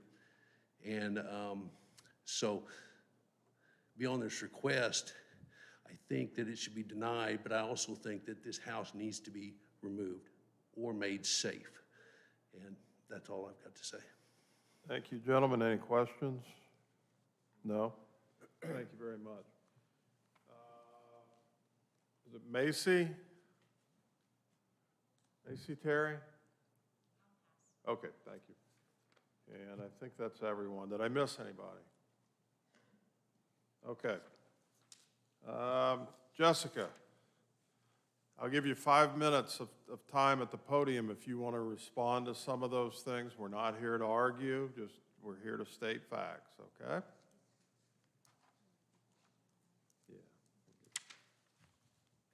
So thank you. Thank you, everybody. I mean, I get it. Okay.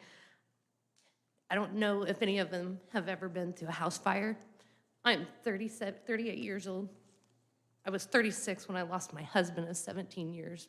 He wasn't technically married to him, but might as well be my husband. I don't think anybody's been through that. Yes, we used to breed red-bone coonhounds. They have a very loud bark. They howl. I do not breed them anymore. All of my dogs have been fixed.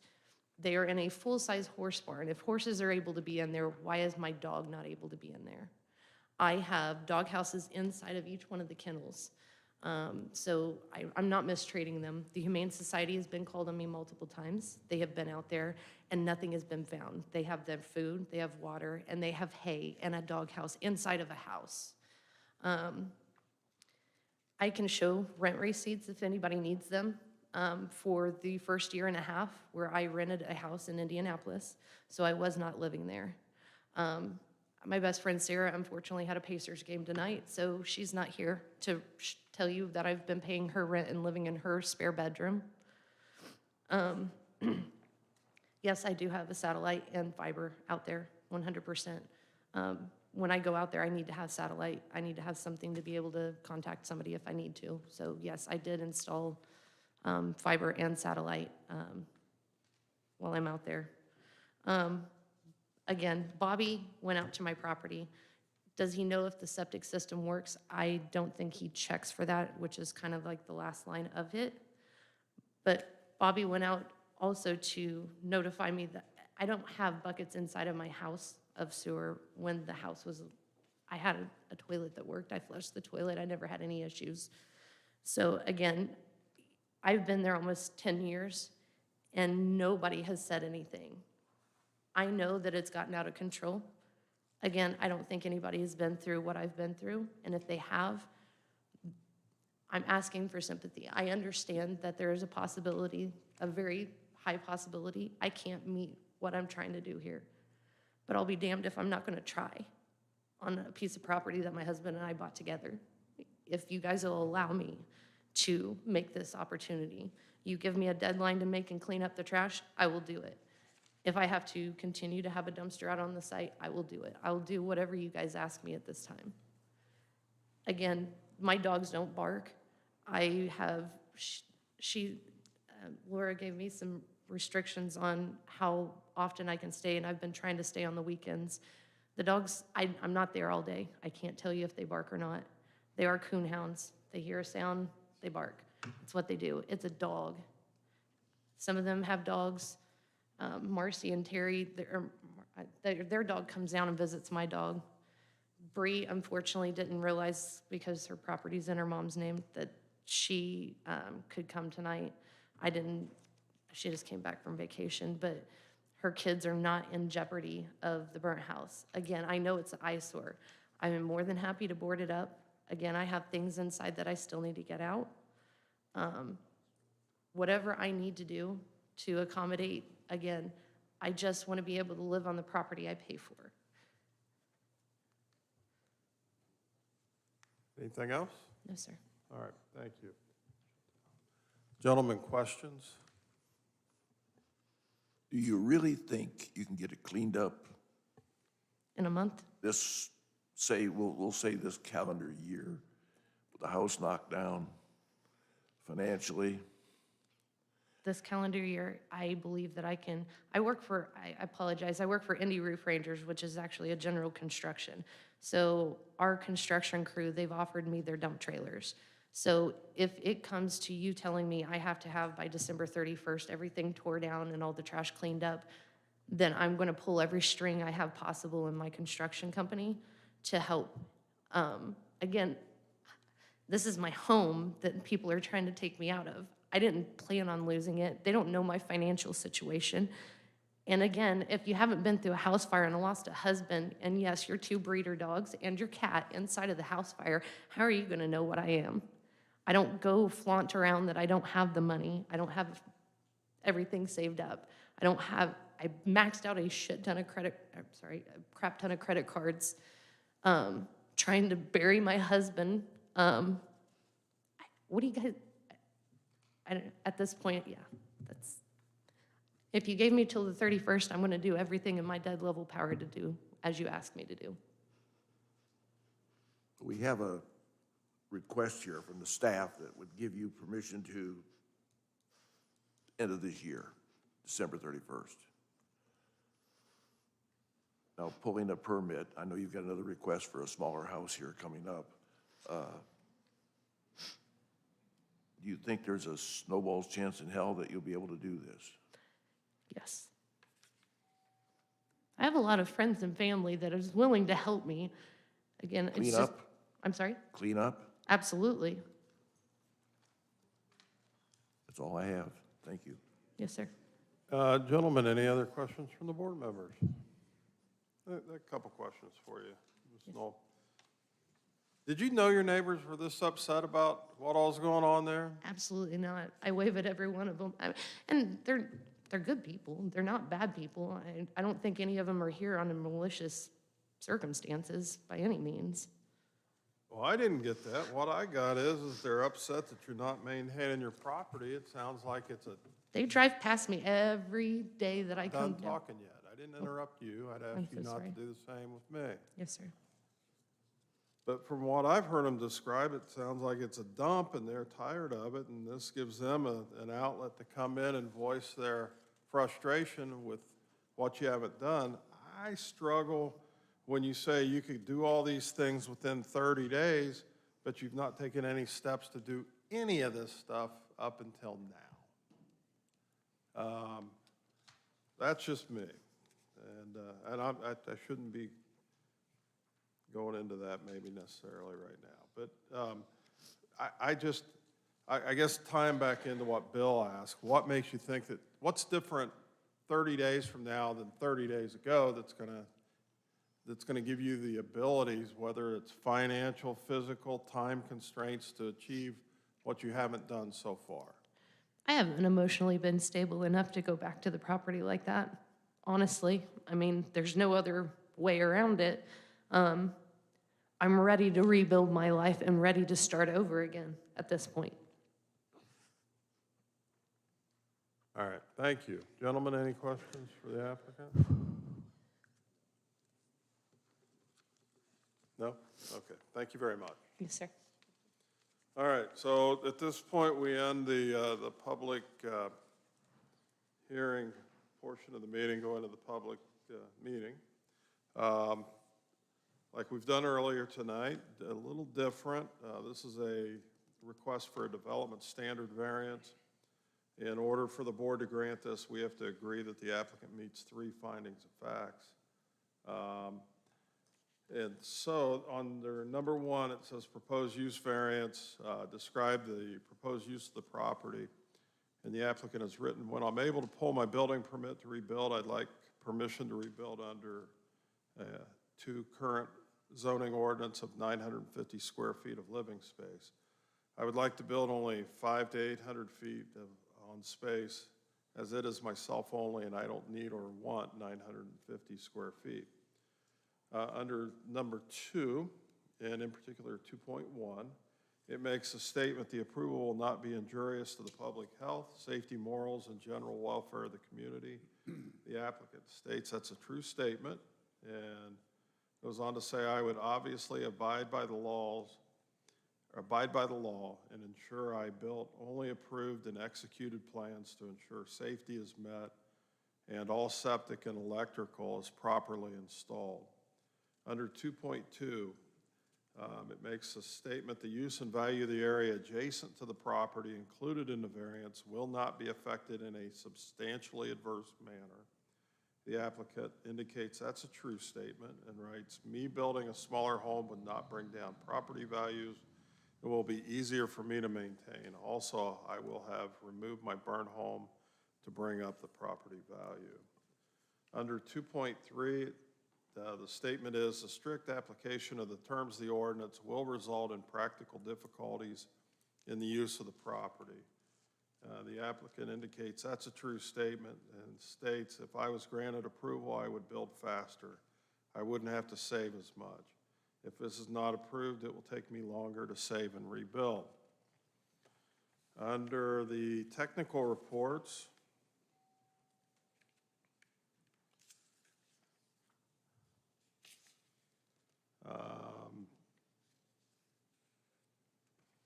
who is this one from? I don't have anything indicated. Health, I have one from surveyor. The health department made no comment. Surveyor made no comment either on that. For the staff's recommendations,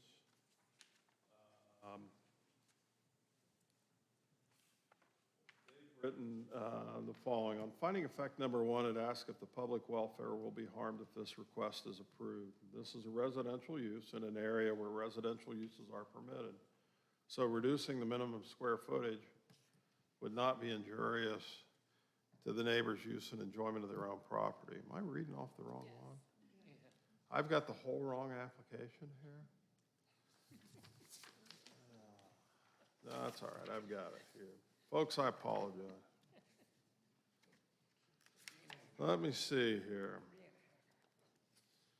Okay, man, I wish somebody, don't hesitate to yell at me, guys, if I'm on the wrong track. No, I'm gonna go back here. So under number 1, I apologize, folks, I know it's late, but bear with me. The proposed use variance, 6 months to a year of temporary use.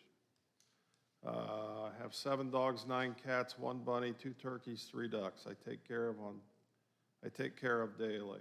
I had a house fire where I lost my husband of 17 years. 12/23 of, looks like 2020. I need to be able to save money to properly rebuild my home. Under 2.1 indicates it's a true statement saying this is only for temporary use. I will follow all zoning ordinances and laws if this is approved. I'm already working with the Board of Health to ensure the use of my RV and its waste are properly disposed of. Under 2.2 indicates it's a true statement and says, again, I'm only asking this to be approved as a temporary housing for myself to save money to pull a building permit to demo my burnt home and rebuild to bring up the value of my land and surrounding properties. Under 2.3 indicates that's a true statement and says if this is not approved, I will continue to struggle financially to save to rebuild my life. I make my time very short at the property. I make sure I can feed and water my animals, then I drive 45 minutes to my friend's house. If I was approved to live temporarily in the RV, I could spend more time on the property, clean, demo the burn house, and save gas, rent, and utility money towards rebuilding and pulling that permit. And for staff's recommendation, let's see, the health department states they have no objections to that. Surveyor made no comment. Now that I'm reading from the right one. Staff says that they recommend the approval to allow living in the camper prior to issuance of a building permit until December 31st, 2023. If the petitioner has not been issued a building permit for construction of a permanent dwelling by that date, then the petitioner must discontinue living in the camper or petition for a new hearing with the BZA to seek an extension of time. Staff did make a comment in here. In addition, Board of Health has confirmed that the petitioner can empty the camper's wastewater tank into the existing septic tank on the property. All right. Gentlemen, open for discussion. I have a question for Mrs. Parker concerning what are the rules that we have concerning a burned-out building? The county does not have an unsafe building ordinance, so there's nothing that we have in ordinance form to deal with that issue. This is an oversight on our part. It's an extremely widespread issue. Thank you. You know, I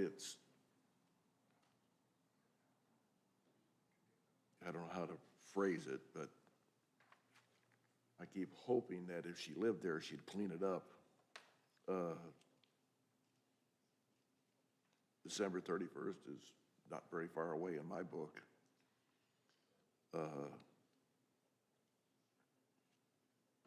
I do not know what or why, or she said she has help to do it.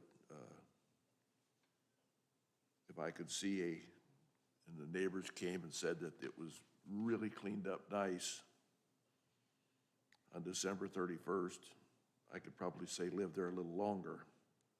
If it wasn't, and that was your statement, I would say it's over. I've never suffered a loss like that. Some ways always I feel barking dogs.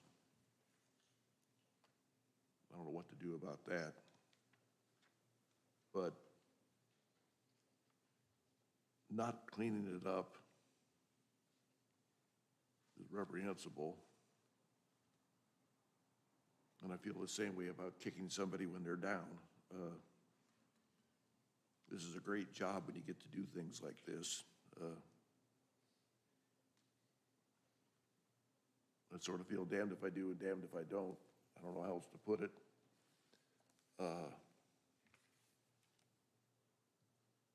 know it's been a long time. It's looked like the Dickens.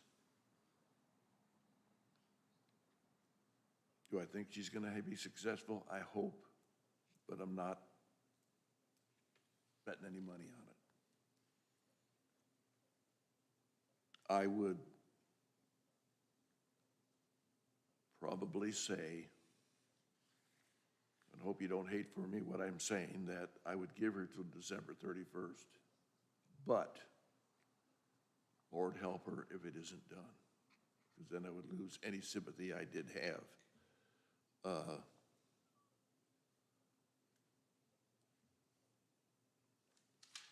Takes a long time to take care of pets like she's got, things like that. The second request coming up, I don't know what to do on that one, but I'm gonna listen. But right now, I would say I would expect to see you people in December if she requests to live there longer. And tell me what you think. And I would not be nearly as magnanimous then as I am now. That's all I have to say. Gentlemen, any other discussion on this?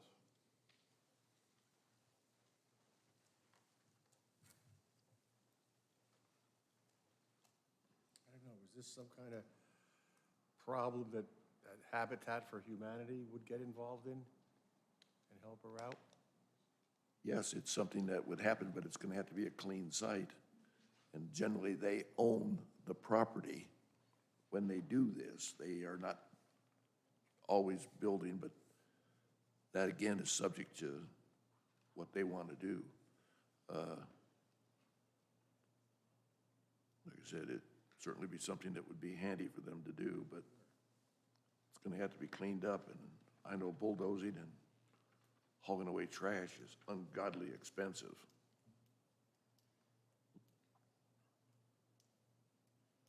I'm sure we can't use prisoners like they do in Georgia. No.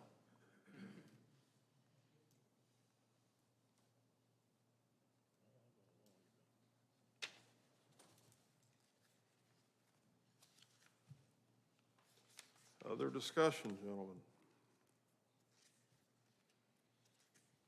I would support Mr. Rumbaugh's dissertation on what he wants to do.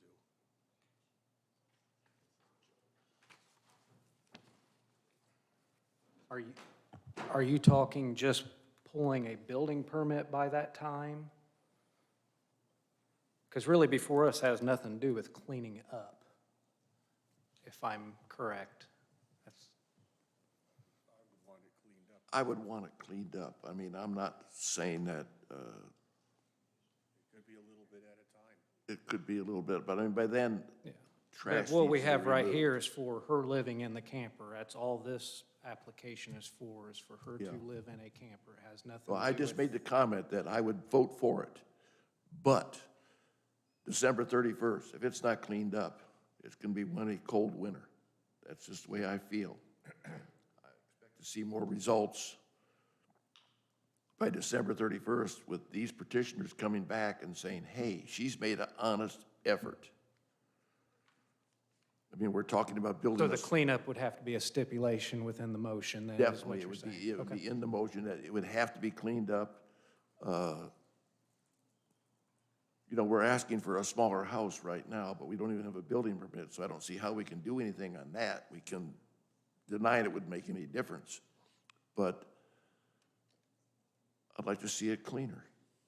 I'd like to see an effort made. I would say I would give her until December 31st, like the staff recommends the request to allow living in the camper prior to the issuance of a building permit till December 31st, 2023. Now, it says she's not been issued a building permit by that date, then must continue living in a camper. I could even give her a chance to get a little bit ahead of that, but I don't think the neighbors would object if it was clean and neat. I mean, I can recall the petition that you had when you spoke to us at one time concerning a trash receptacle place that was gonna be near you, and you knew daggone good and well it was gonna look like the Dickens. And it's gone away, thank God, I guess, but I may knock you down, but I'm not going to kick you when you're down, I guess is the best description I could use.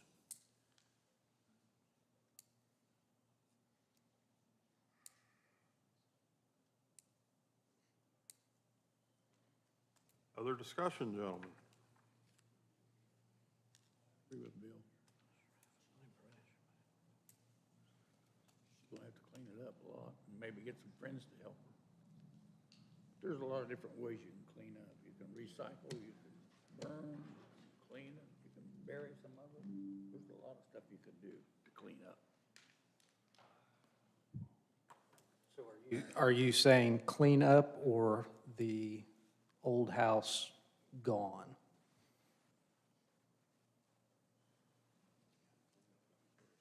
Cleanup would be first. Basically, I'm talking about what happens if she doesn't clean it up. I would not be nearly as nice then as I am now. So he's talking about years. Guys, We're talking. Hang on, Bill. Oh, well, at the beginning of tonight's meeting, I explained how we're going to conduct ourselves, did I not? If you can't agree to that, I'll ask you to leave the building, all right? We're having a discussion amongst ourselves up here, the public portion of this, to give testimony. We gave you an opportunity, that's over. You may not like what we're discussing, but we're going to have that discussion nonetheless. And again, if you can't keep your thoughts to yourself, we'll ask you to step outside. All right? Thank you. Sorry, didn't mean to. No, it's okay. Thank you, John. You know, that's just it. I guess I would put some conditions if I did say to December 31st that it had to be cleaned up, and that I would certainly listen to the people that are petitioning here that have suffered for several years with a rather trashy environment. Well, I believe to a lot of these people, cleaned up would be that burnt house not there. I wouldn't argue the point.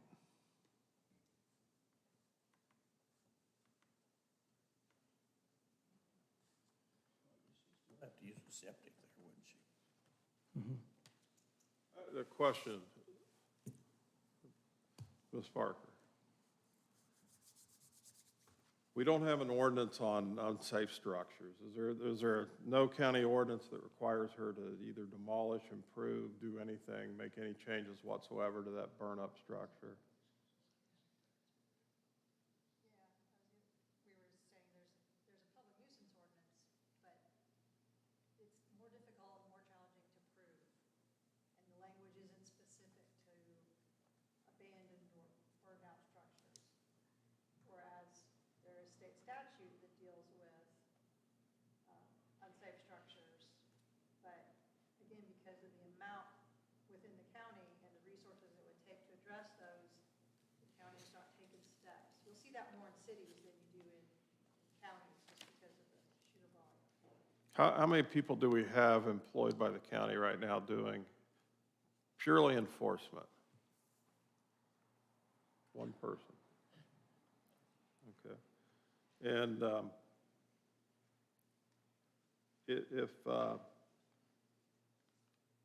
have you been out by I'm not trying to put you on the spot. Have you been out by there? I have not. I haven't been driven by it. I haven't seen it. I couldn't tell you if it looks good, bad, or ugly, other than I tend to believe what the majority of people tell me. And thank you. And so here's kind of my thought, and why I'm going down that road with the questions. So as it stands today, the neighbors hate the way the property is. I think so, and I'm just speaking for myself. They're frustrated about the dogs barking. They're tired of all the garbage and just the general rundown condition of it. And man, I feel for them. You know, I wouldn't want to be living there next to that if it is like they've described it. On the other hand, there's only limited things we can do for this. You know, we're not the code enforcement board and can issue fines or do anything like that. And she's been through some tough times, no doubt about it. But in the past, kind of taken a look at gives and gets. You know, we give a little bit, we get something back, and I don't know that we've done it before where we've said, okay, we're gonna give you 6 months, and if you make, you know, you clean up this, and that's gone, and we've had great success getting neighbors to clean up their properties that way by doing that. Otherwise, it can stay like it is today. It might be that way 5 years from now. And the other side of that is, we may say we give you 6 months, and she says, yeah, I'll get that done, and she doesn't do anything, doesn't achieve it. And then we've got to go back and readdress it, and it's kind of tough because we've got one person doing enforcement, and it's a subjective, to say clean up your property is pretty subjective. You know, it's not like saying you got to have that burn up house down in a year, that kind of thing. And somebody mentioned cost of tearing one down is $15,000 to $16,000. I had no idea, surprised by that. I guess in all my ramblings here, where I'm going with that is I think she meets the findings of facts for us to approve it. I think she does. That being said, I think this is a great time, if the board chooses and somebody makes a motion and second and it gets approved, to throw in a condition on there that she has a timeline to clean up. And I don't know, again, that's so subjective, but I wouldn't go a year. I wouldn't go till December 31st. I would go 6 months by my public school math. That puts her at September to have that cleared up. That way, if she doesn't meet it, the weather's still warm, she can find another place to live and be out of there before the snow flies. In my mind, it's not going to be any worse than it is, and the prospects for it being better are better that way than the other way. And again, not push comes to shove. What we're charged with, and we've all talked about this a lot tonight and other nights, is do they meet the finding of facts or not? Yes, she does, in my mind. Again, you guys may not agree with that. It's just my opinion. But I think she does, and I think that we put some tight timelines on her and let her show us that she can do what she's committed to doing. And if it doesn't get done, then you know, we're back to square one, and I guess, you know, I don't know if there's other avenues that we go to or have available in the county to help get this cleaned up or not. I don't know. Let me ask a question. Jason, what was the conditions you have to approve this? Jason? I believe the old house needs to be taken down. House down.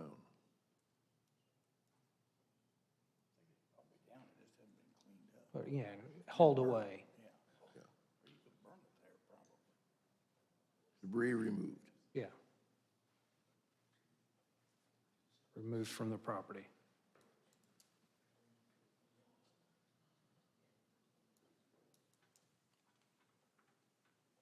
Anything, Gordon? Same way you guys do. I think she needs the help. I give her some time to do it. Anything, Gerald? No, they won't. John, anything you can think of besides just the house down, the property cleaned up? No, like I said, I was kind of writing down how long you got over 250 years of people that have lived in that area combined, and it sounds like it's well past time to do something about this and move in a positive direction, and if we have an opportunity to do that, I'll support that. So all debris cleaned, the house down, and you had said something about 6 months, which would be, what, September 31st?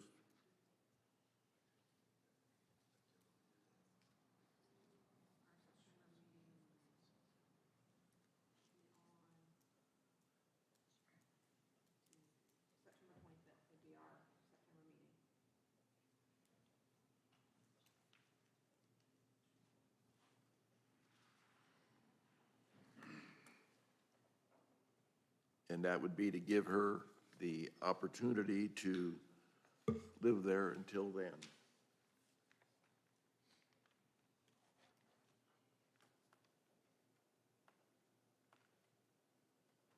If a motion was made with that in it, would there be anything that you don't want extra in it?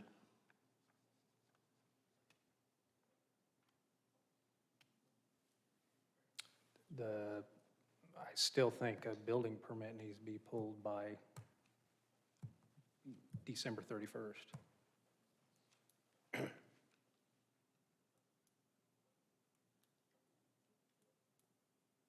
I guess my question on that would be, at that time, he's got a request here to have less than 950 feet of occupancy.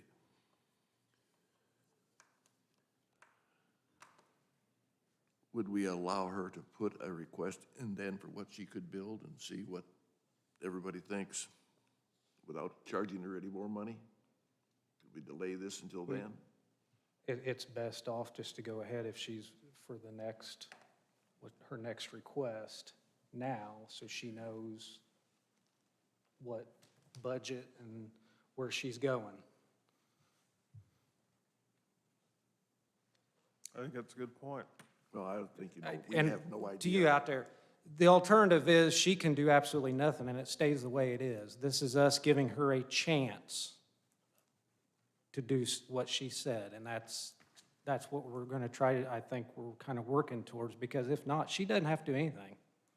She can keep, you know, however she's living and not do anything to property, because there's no rules in the county about anything that's there right now. So this is us giving someone, taking them at their word and see what we can get done.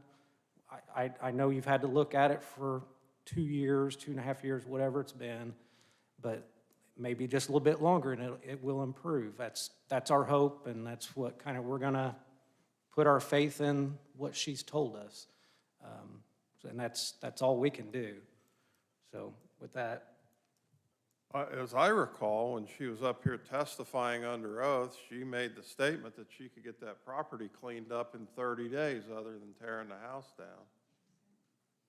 So my expectation would be that property's cleaned up in 30 days other than tearing the house down. How long after you pull a building permit do you have to start construction? 60 days? Oh, sir, again. 60 days to start. You have longer if you started construction and it's a work in progress. But if you've done nothing but pull the permit, it's expired in 60 days.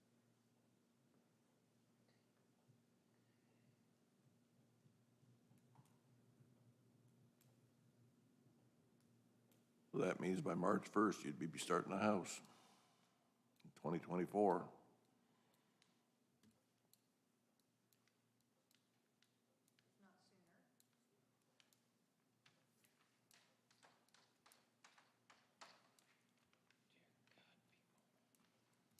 Any other discussion, gentlemen? Open for a motion.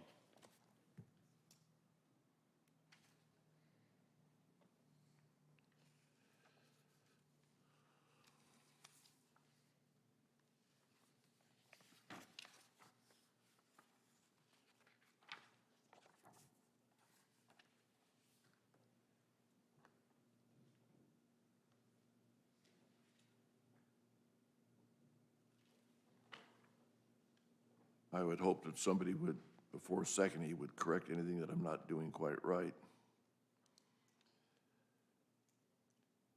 That we approve petition D-23-08 under the following conditions. That by the September meeting of the Morgan County Board of Zoning Appeals, the property be cleaned to neighbor satisfaction the shell of the house be removed.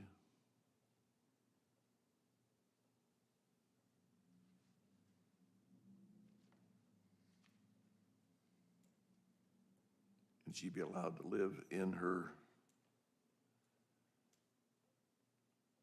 mobile home or temporary home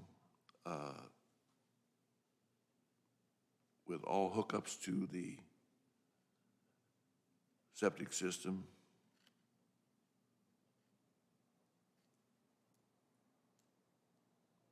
That's it.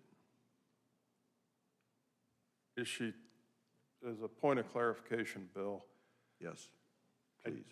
I don't think she's able to hook up to the septic system, but she's able to discharge into a portable container and then discharge that container I into could a live with septic that. system Using, I guess I will rephrase it to using the septic system for waste disposal. for waste disposal.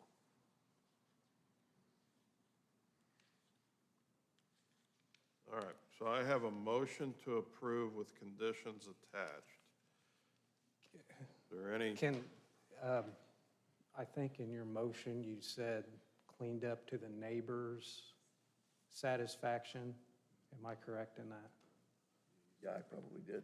I would certainly take clarification on it. Yeah, I don't, Could we- that'd be pretty hard to come to a consensus in a Yeah, polling could on we that. take that part out? How would you Put it like me up to to- phrase it? I need help. I guess Parker, any thoughts on that? How do we? be up to the attempt planning to do that? commission's, I would say up to the planning commission's standards. I would identify at least 3 top issues that are major concerns to show good faith effort and focus on that. So whether it's the demolition, cleaning up the trash, just improving the overall look. I mean, the automobiles have been removed except for the one, so for me, that's been a step in the right direction. I would say Laura's the one that needs to tell us if it gets to that at that meeting, that, yeah, she's done this stuff. Amber, read back the motion that I made. You have made the motion to approve D-23-08 with the conditions that by the September BZA meeting, the property be cleaned up.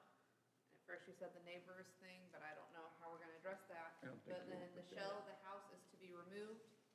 And then she uses the septic system for waste disposal while living in the camper. I would like to then correct the portion where I said neighbors to the approval or discretion of the board, Planning Commission Board. Approval what, I'm so sorry. Of Plan commission, just plan commission, right? Commission and/or the Board of Zoning Appeals. Really, our request be the Board of Zoning Appeals.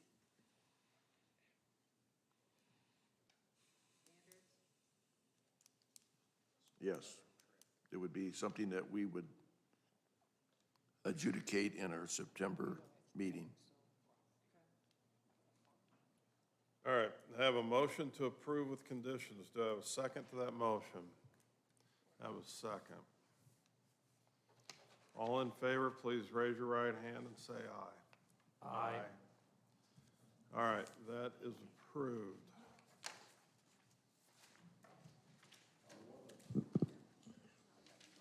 Don't like what we do some days. I do like what we do some days, but it's a miserable way to spend a Monday evening, I'll guarantee you.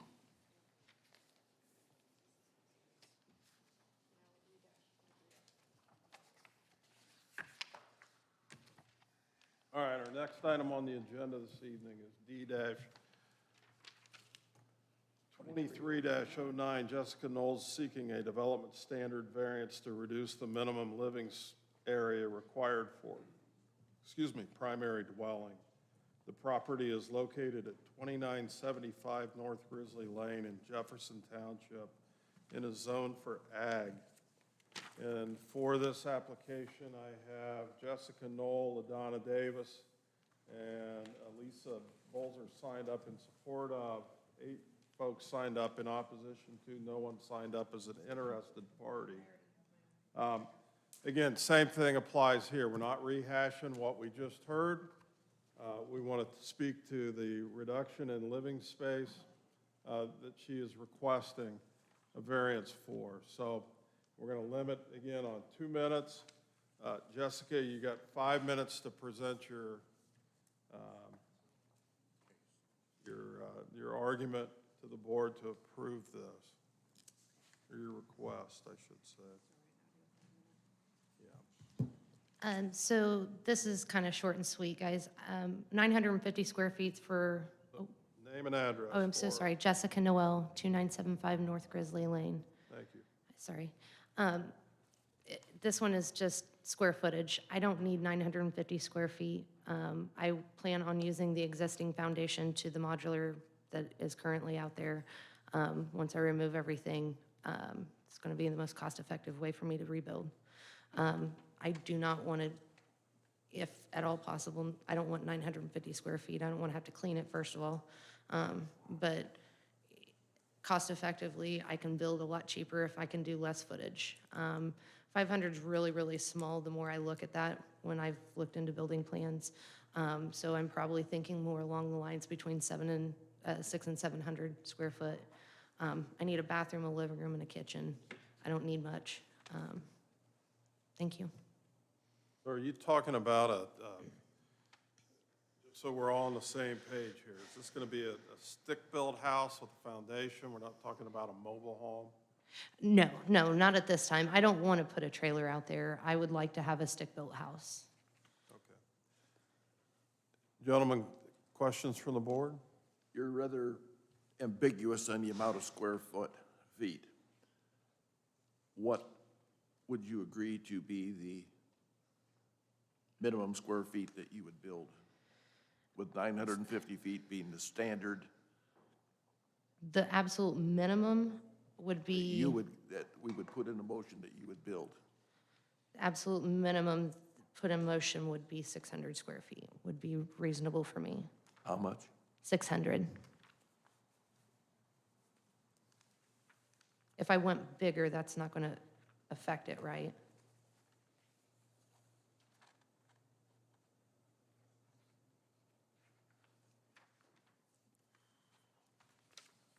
You couldn't step it up any to make it in conjunction with your neighbor's size of houses, what your other horse was?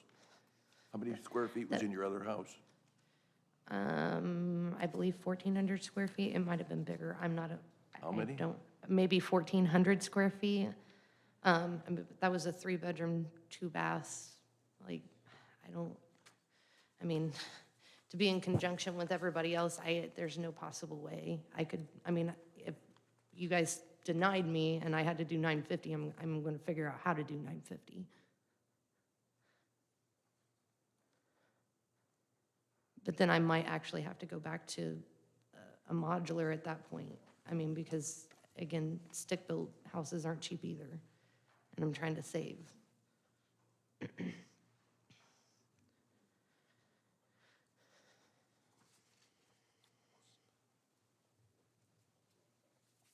You mentioned up to 800 square feet, which would be probably more realistic in your neighborhood. Right.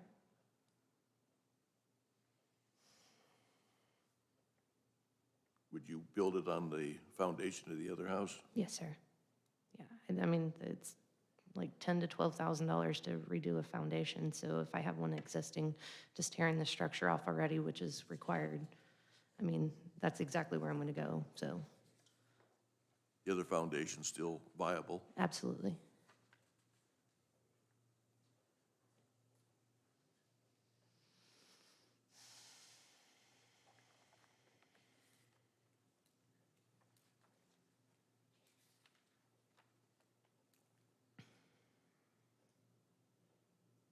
Well, if we gave you permission to build a house, pull a permit by December 31st, can't really build a house in the winter too well. So I wouldn't think February or March, whether we've had even April's going to be too good with the mud.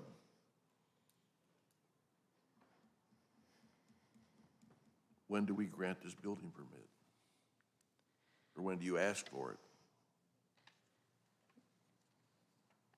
So that was kind of the previous one. So I've been given till September to clean my stuff up, you know, in accordance to what Laura requested of me.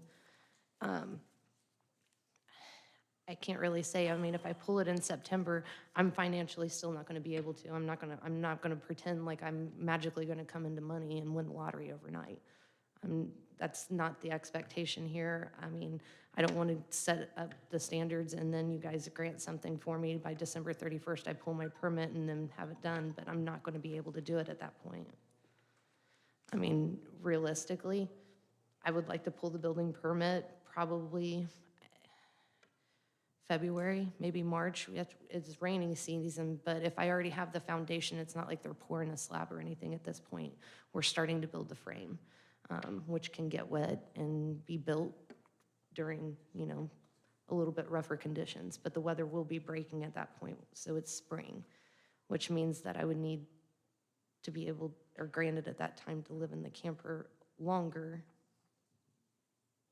which I guess I've got to prove myself anyways till September. So if we said that you had to have a building permit pulled by February,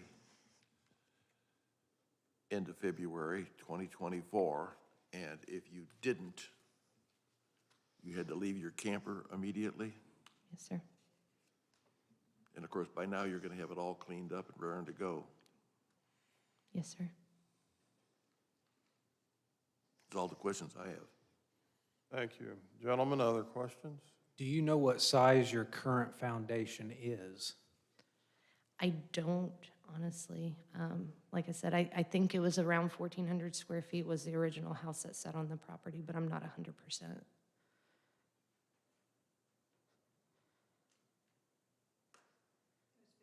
15, oh, see, I'm almost there, sorry.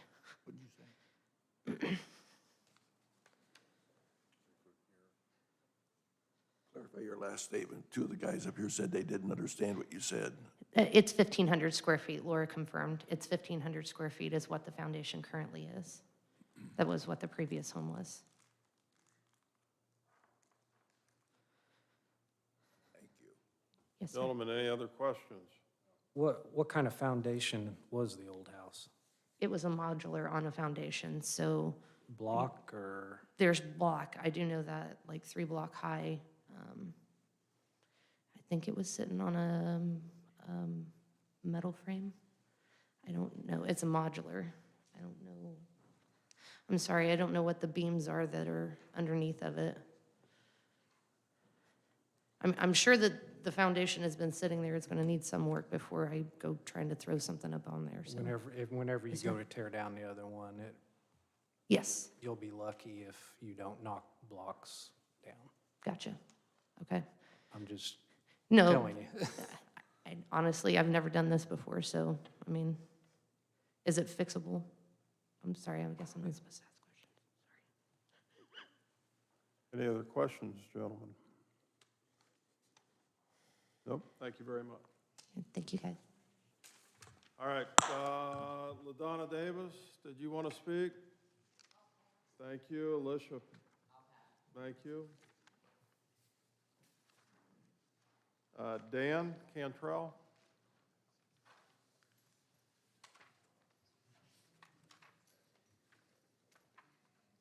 I'm Dan Cantrell, 3150 Mount Olive Lane. I would ask that you deny the variant. I believe that a small dwelling, that small of a dwelling, would bring property values down in the neighborhood in general. I believe it would be considered undesirable and not in sync with the rest of the properties that are in this area.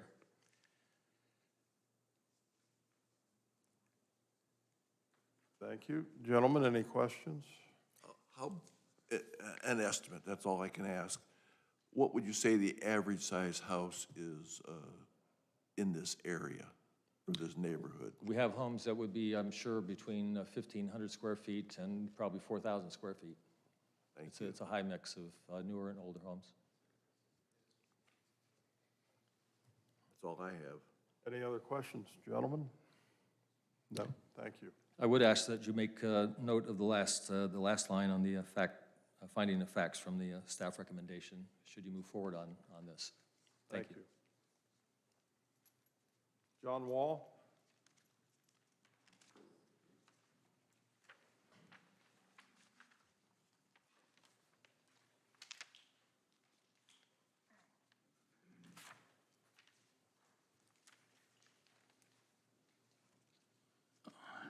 John Wall, 3215 Mount Olive Lane, and I would ask that you abide by the minimum square footage of 900 square feet for building permit. And I base that solely on property values that are surrounding it, and in the long term, her property value. You're talking about 800 square foot is what you were discussing here, and 950 is not that great of a reach. I think it's just being fair to the other property owners. Thank you. Gentlemen, any questions? No, thank you. How about Kathy Black?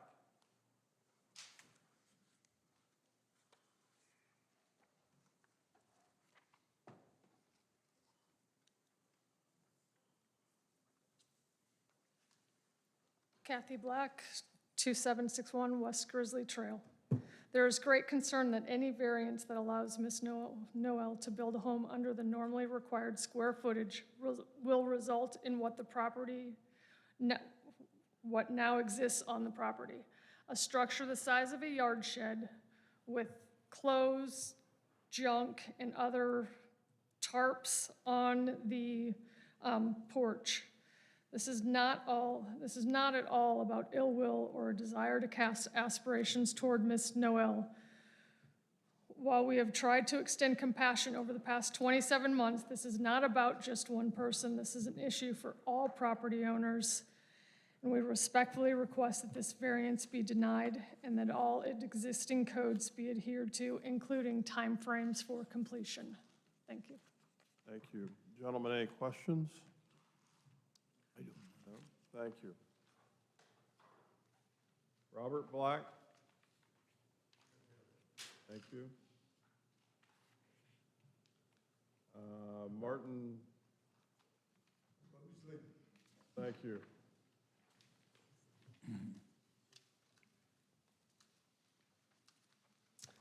My name is Martin Rosley, and I'm representing Lori as well, Rosley, and I live at 3211 North Grizzly Lane, further back that road. And I just wanted to add that you should deny the second request as well, and want to just go into this long and lengthy discussion about foundation, and that's a lot of hot air, truly. As I was present, went to owners two previous times before Mrs. Noel set this modular home there on some concrete block and dirt, kind of like that, basically in that ground there. So there's not really anything to put like a new house on after you tear down the existing. So that's really just a lot of talk. There's not a real foundation there. That's all I wanted to add to this lengthy discussion about nothing. So. Thank you. Gentlemen, questions? No? Thank you. Have a good evening. Lori? Rosalie? I know, but she's signed up, so I'm going to ask her if she'd like to speak. Gary Baker?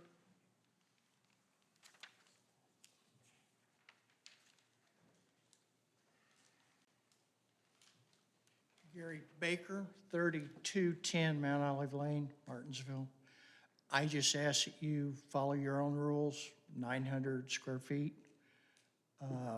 The houses down there on the lane are vastly from one to the other. Our lane is the same way.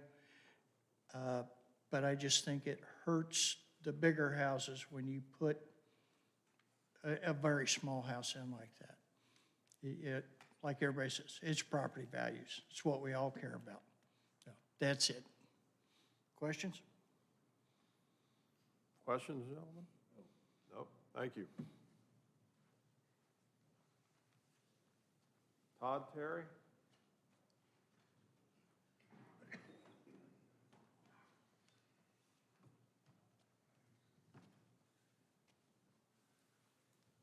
Todd Terry, 2780 West Grizzly Trail.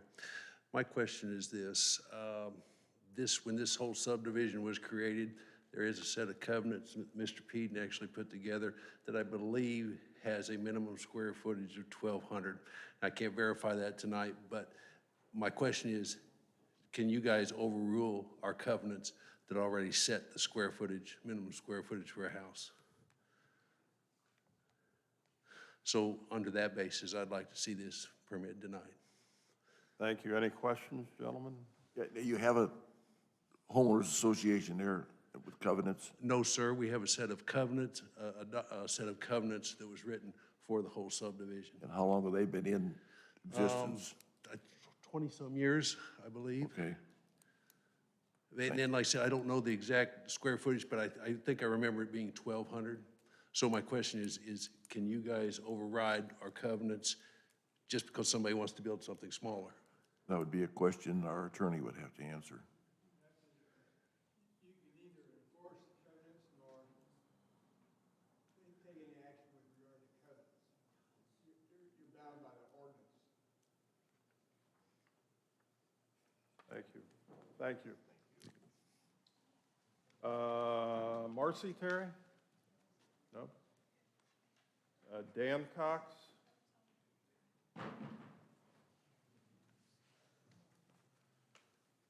Dan Cox, 3133 Mount Olive Lane. How they figure property values is off of your neighbor's properties, and we all have way more than 900 square foot homes in this area. Within an eighth of a mile from this area, there's $500,000 to $750,000 homes in this area.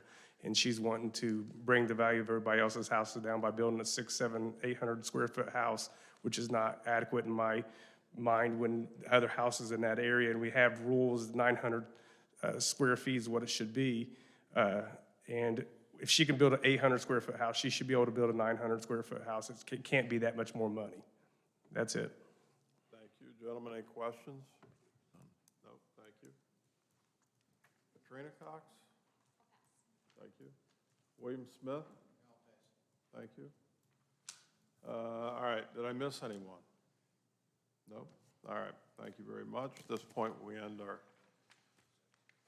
public part of the meeting where we accept testimony, and we'll allow the applicant to come back up and give her 3 minutes to address any concerns.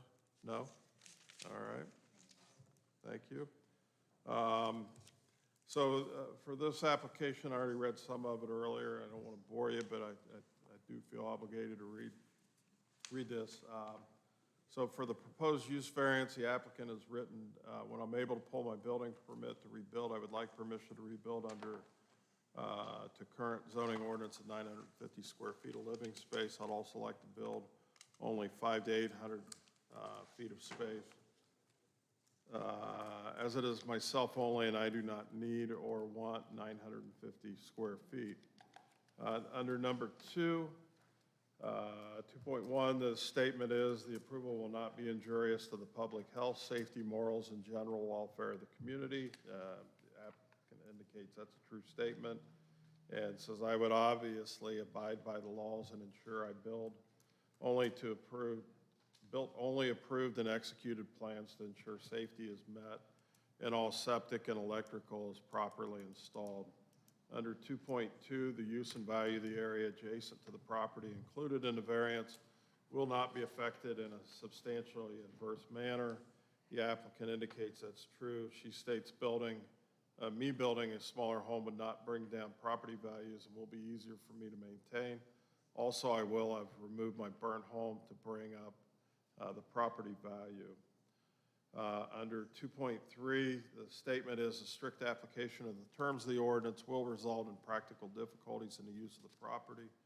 Applicant states that's a true statement and goes on to say if I was granted approval, I could build faster. I wouldn't have to save as much. If this is not approved, it'll take me longer to save and rebuild. For the technical reports for this, the surveyor made no comment, and nor did the health department. For staff's report on this, they've indicated that they would support this approval of the reduced living area contingent on the petitioner's agreement to demolish and remove the fire damaged structure within 6 months of the approval, which I think we've already addressed this evening. So, gentlemen, we're open for discussion on this application.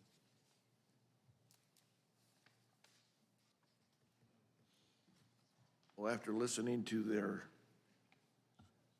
talk and saying that they have a homeowners association, that they did not specifically say how many square feet, and the staff does recommend that we approve her request.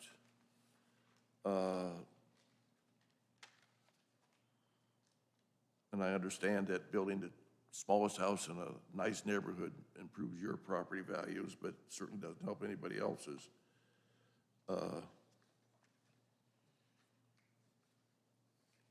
I think it ought to be 950 square feet minimum. Thank you. Other discussion from the board members? Yeah, the 2.2 is the tricky one on this one. I understand the property value, yes. Who knows if it would have an effect on your property value, but on the other hand, what's going to bring your property value down more? A burnt house sitting there for the next 20 years, or at least a new, smaller house? So it's kind of a toss-up with that.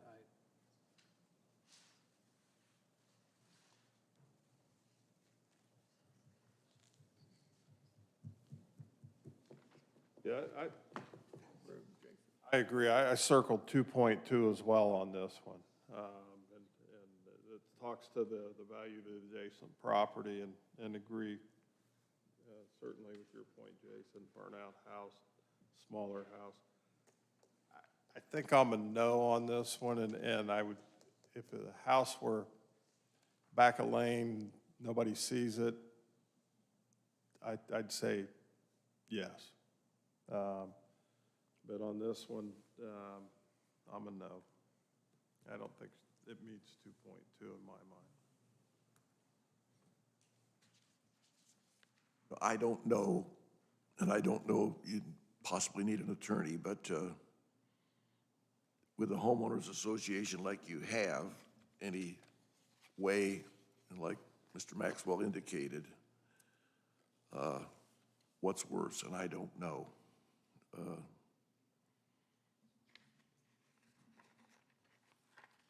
I'd rather see 950 square feet in a neighborhood like that. Has a point. What happens if she leaves the place the way it is, like she has the last 2 years? I don't know the answer. I'd prefer that the house be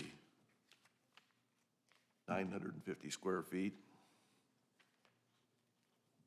I'd vote no. That would put it back to the county standards.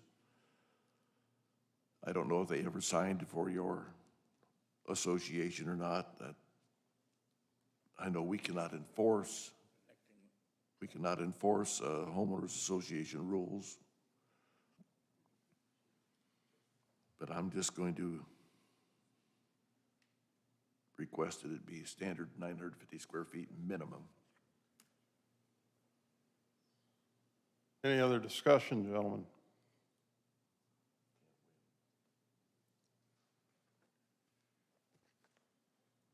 Open for a motion.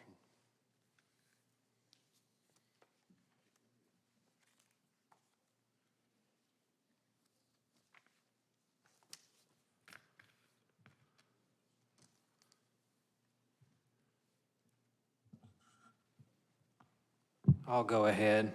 I move that we deny the request for petition D-23-09, being that on finding of fact 2.2, that the use and value of area adjacent to the property included in the variance will be affected in a substantially adverse manner. Thank you. I have a motion made. Again, just as a reminder, this is to deny the application. All in favor of denying? I'm sorry, I need a second. Yeah, I'll second the Sorry. motion. Thank you. All in favor, please raise your right hand and say aye. Aye. It's unanimous. That part of it is denied. Thank you, gentlemen. All right, Mr. Peden, do we have a BZA attorney's report this evening? No. Ms. Parker, do we have a plan director's report this evening? Just a reminder, we do have a special meeting on April 12th, this room, 6:30, on request. And then we do have one petition that's been filed for our regular meeting in April. So you'll have the pleasure of seeing us tonight. All right, all right, always a pleasure. In anticipation of the length of this meeting, I decided just not to bring forward the revised draft of the rules and procedures, not to, so that you're not feeling pressured to adopt them. So we'll look at those next time. Okay, all right. Thank you very much. Gentlemen, excuse me, folks, we're still having our meeting here. Any other business to be conducted by the board this evening? If not, I'll open for a motion to adjourn. Motion to adjourn. Thank you. I have a motion and a second. Take your pick. All in favor, please raise your right hand, say aye. Aye. We are adjourned. Thank you all.